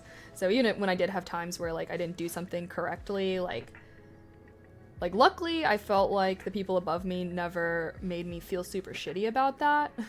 Like, I was never really presenting anything straight to the client either, so like even if I ever did mess something up, like whoever was like reviewing my work would just tell me what I could be doing better. So yeah, I guess I'll acknowledge that me not being super high up in my career was definitely a factor as to why it was not stressful, versus if you're like a manager, director, and whatnot, like, I don't know. I guess as long as you have a good balance, like, it's okay if if your job stresses you out, as long as it's maybe something that you like really enjoy doing, or you like really have this, you know, goal that you're trying to achieve, like, that's good. But if it's just a job that you're only working to get money, like, don't let that shit stress you out, bro. Like, come on. If you're gonna be stressed out about a job, at least let it be something you're passionate about.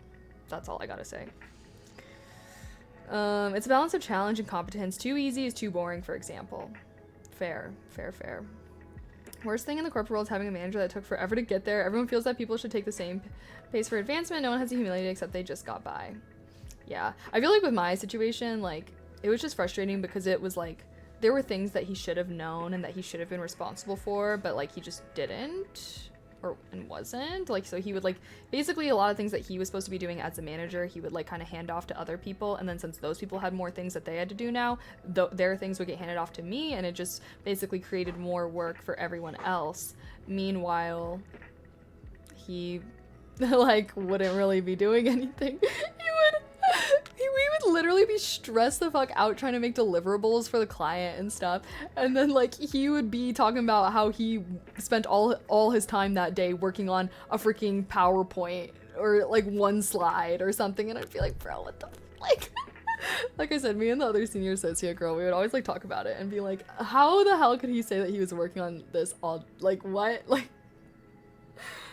I don't know. Like, maybe he is older, so maybe it really did take him that long to make this slide. I don't know. But yeah. If you work a job that doesn't stress you out, you might be underperforming. I wouldn't agree with that. I feel like your job should challenge you, but it shouldn't stress you out. Like, something being challenging does not mean that it is stressful. Can we understand how these are different? Or should I elaborate?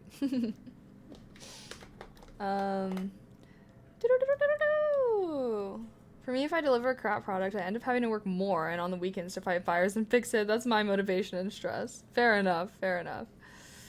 Very valid. I think that, yeah, I feel like as long as you have stuff motivating you, and I don't know.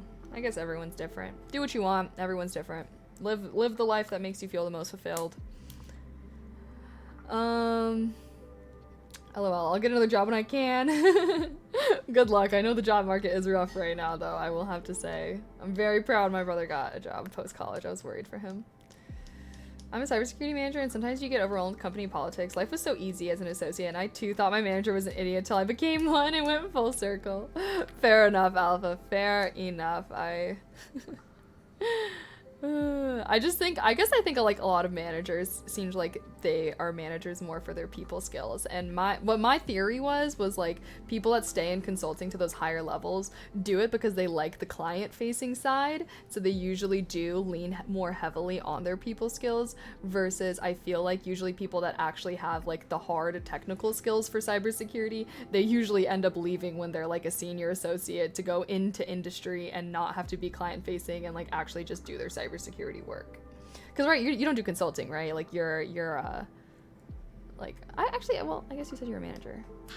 I don't know, but I guess that's kind of my theory is like all the people that work hard on having good technical skills go to places that are going to pay them more for having technical skills and just kind of like do like internal cybersecurity versus because consulting it's like consulting is client facing. You do to get high up in consulting you do have to have good people skills versus I feel like there's plenty of like awkward tech people that like would not excel well in like a consulting managerial position.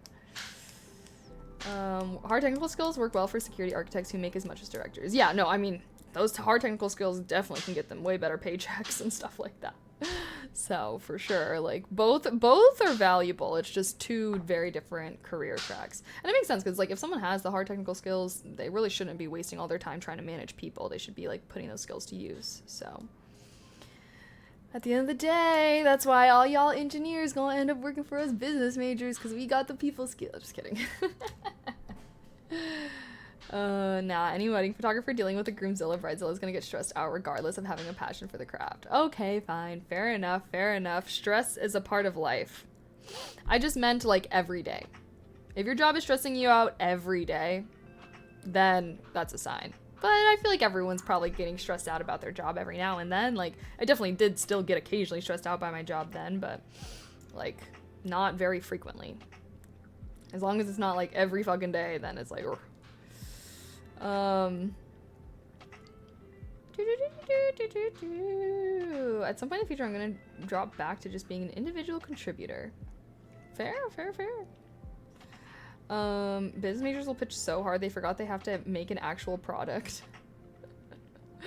Really? To me, that's like, well, actually, I don't know. Depends on the business major.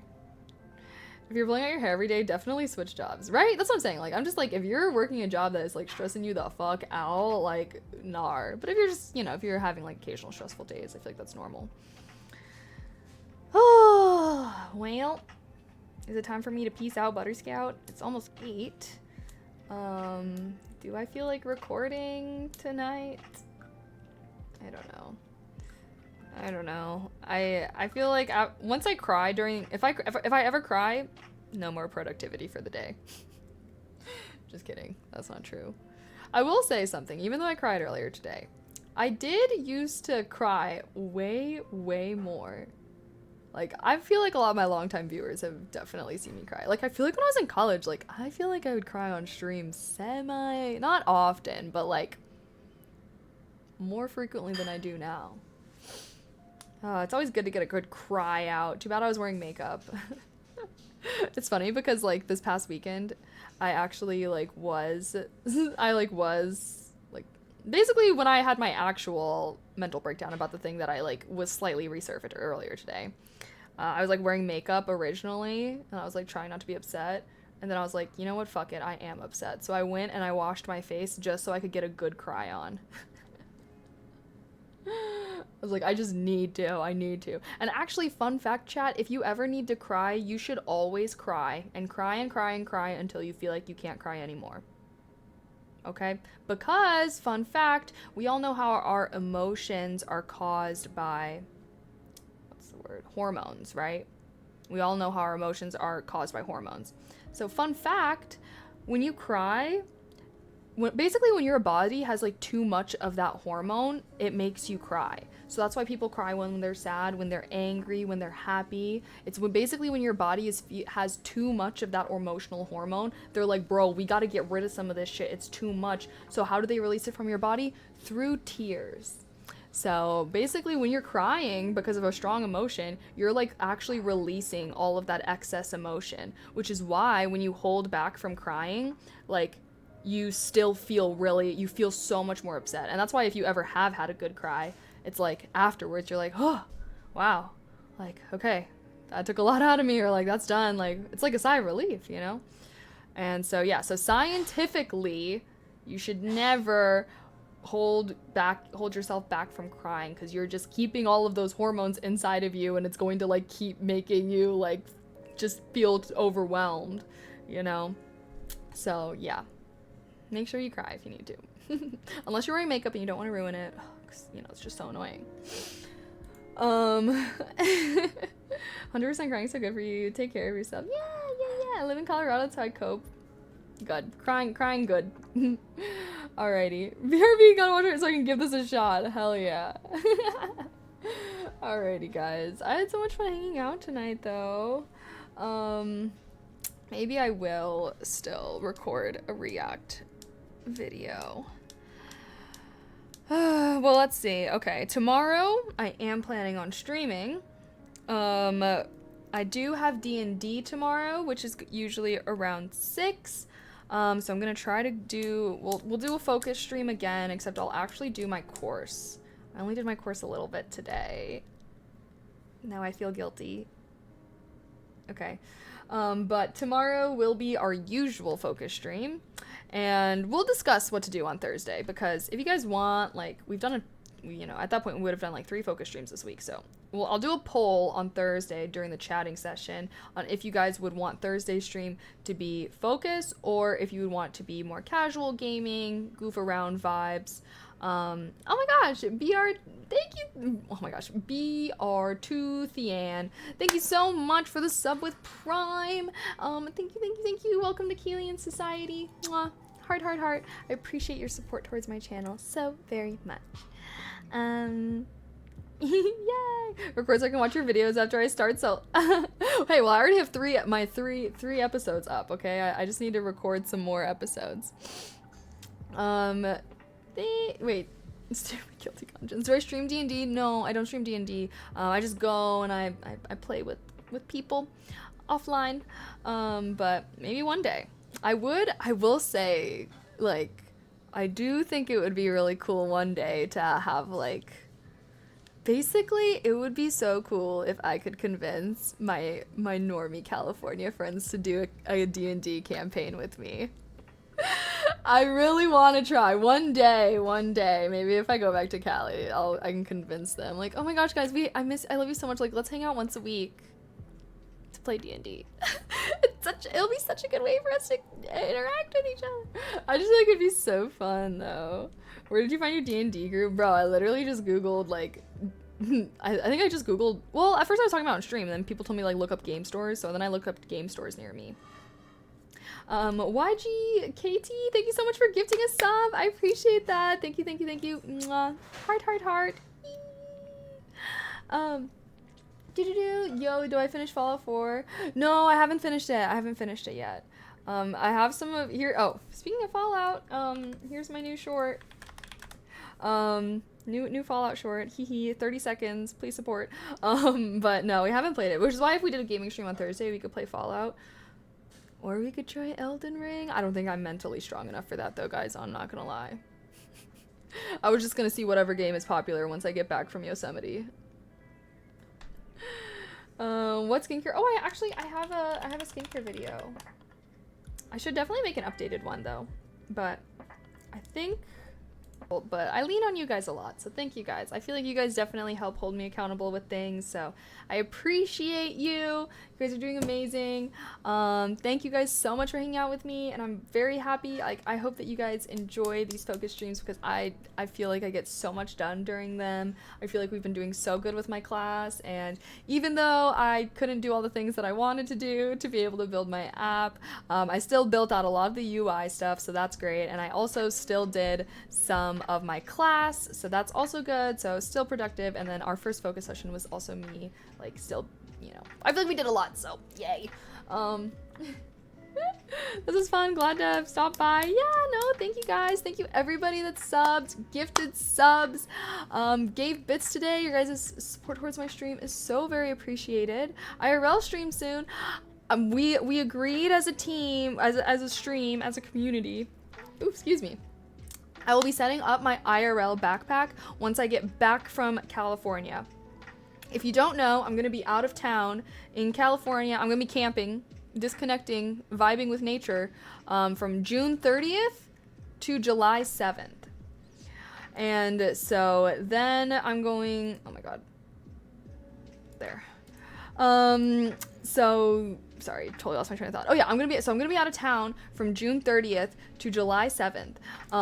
And so yeah, no streams during that time. Like I said, disconnecting, vibing with nature. And then once we come back, I'm gonna set up my IRL backpack, and I really want to do our first IRL stream to go see the Bean in Chicago and do like a little IRL stream in Grant Park. Low stress, no activity to distract me, so that way we can kind of try out the backpack, see how it goes. Hopefully it goes well, and then once we do the first stream, I feel like I'll be able to give you guys a better idea of what things are gonna look like going forward. But yeah, so that's kind of the game plan. That's why we did the focus streams this week, since I would be annoying with it. So hopefully my friends won't mind. Speaking of vlogs though, my Santa Cruz vlog is gonna be posted this Friday. So make sure you're subbed to all my YouTube channels. Okay, now I'm leaving. Thank you guys for hanging out with me, and as always, shout out my amazing mods for keeping chat super fun, super friendly, and I'll see you guys tomorrow for potentially our last, well, I don't know, I guess we could still do focus on Friday, I don't know, but I'll see you tomorrow for another focus stream. It'll probably be shorter since I do have D&D, so make sure you come, have my notifications on, hee hee hee. Either way, if I miss you tomorrow, then I'll see you guys on Thursday. Alrighty? Sound good? Okay, have a great rest of your guys' night, and I appreciate you guys supporting me with my vulnerable moment earlier. I try to not, bring that type of vibe to stream, but you guys are always amazing, so thank you so much. I promise I work very hard to make good content, and I will continue to work hard to make good content for you guys, okay? Alrighty. Heart. See you guys tomorrow. Sweet dreams. Bye.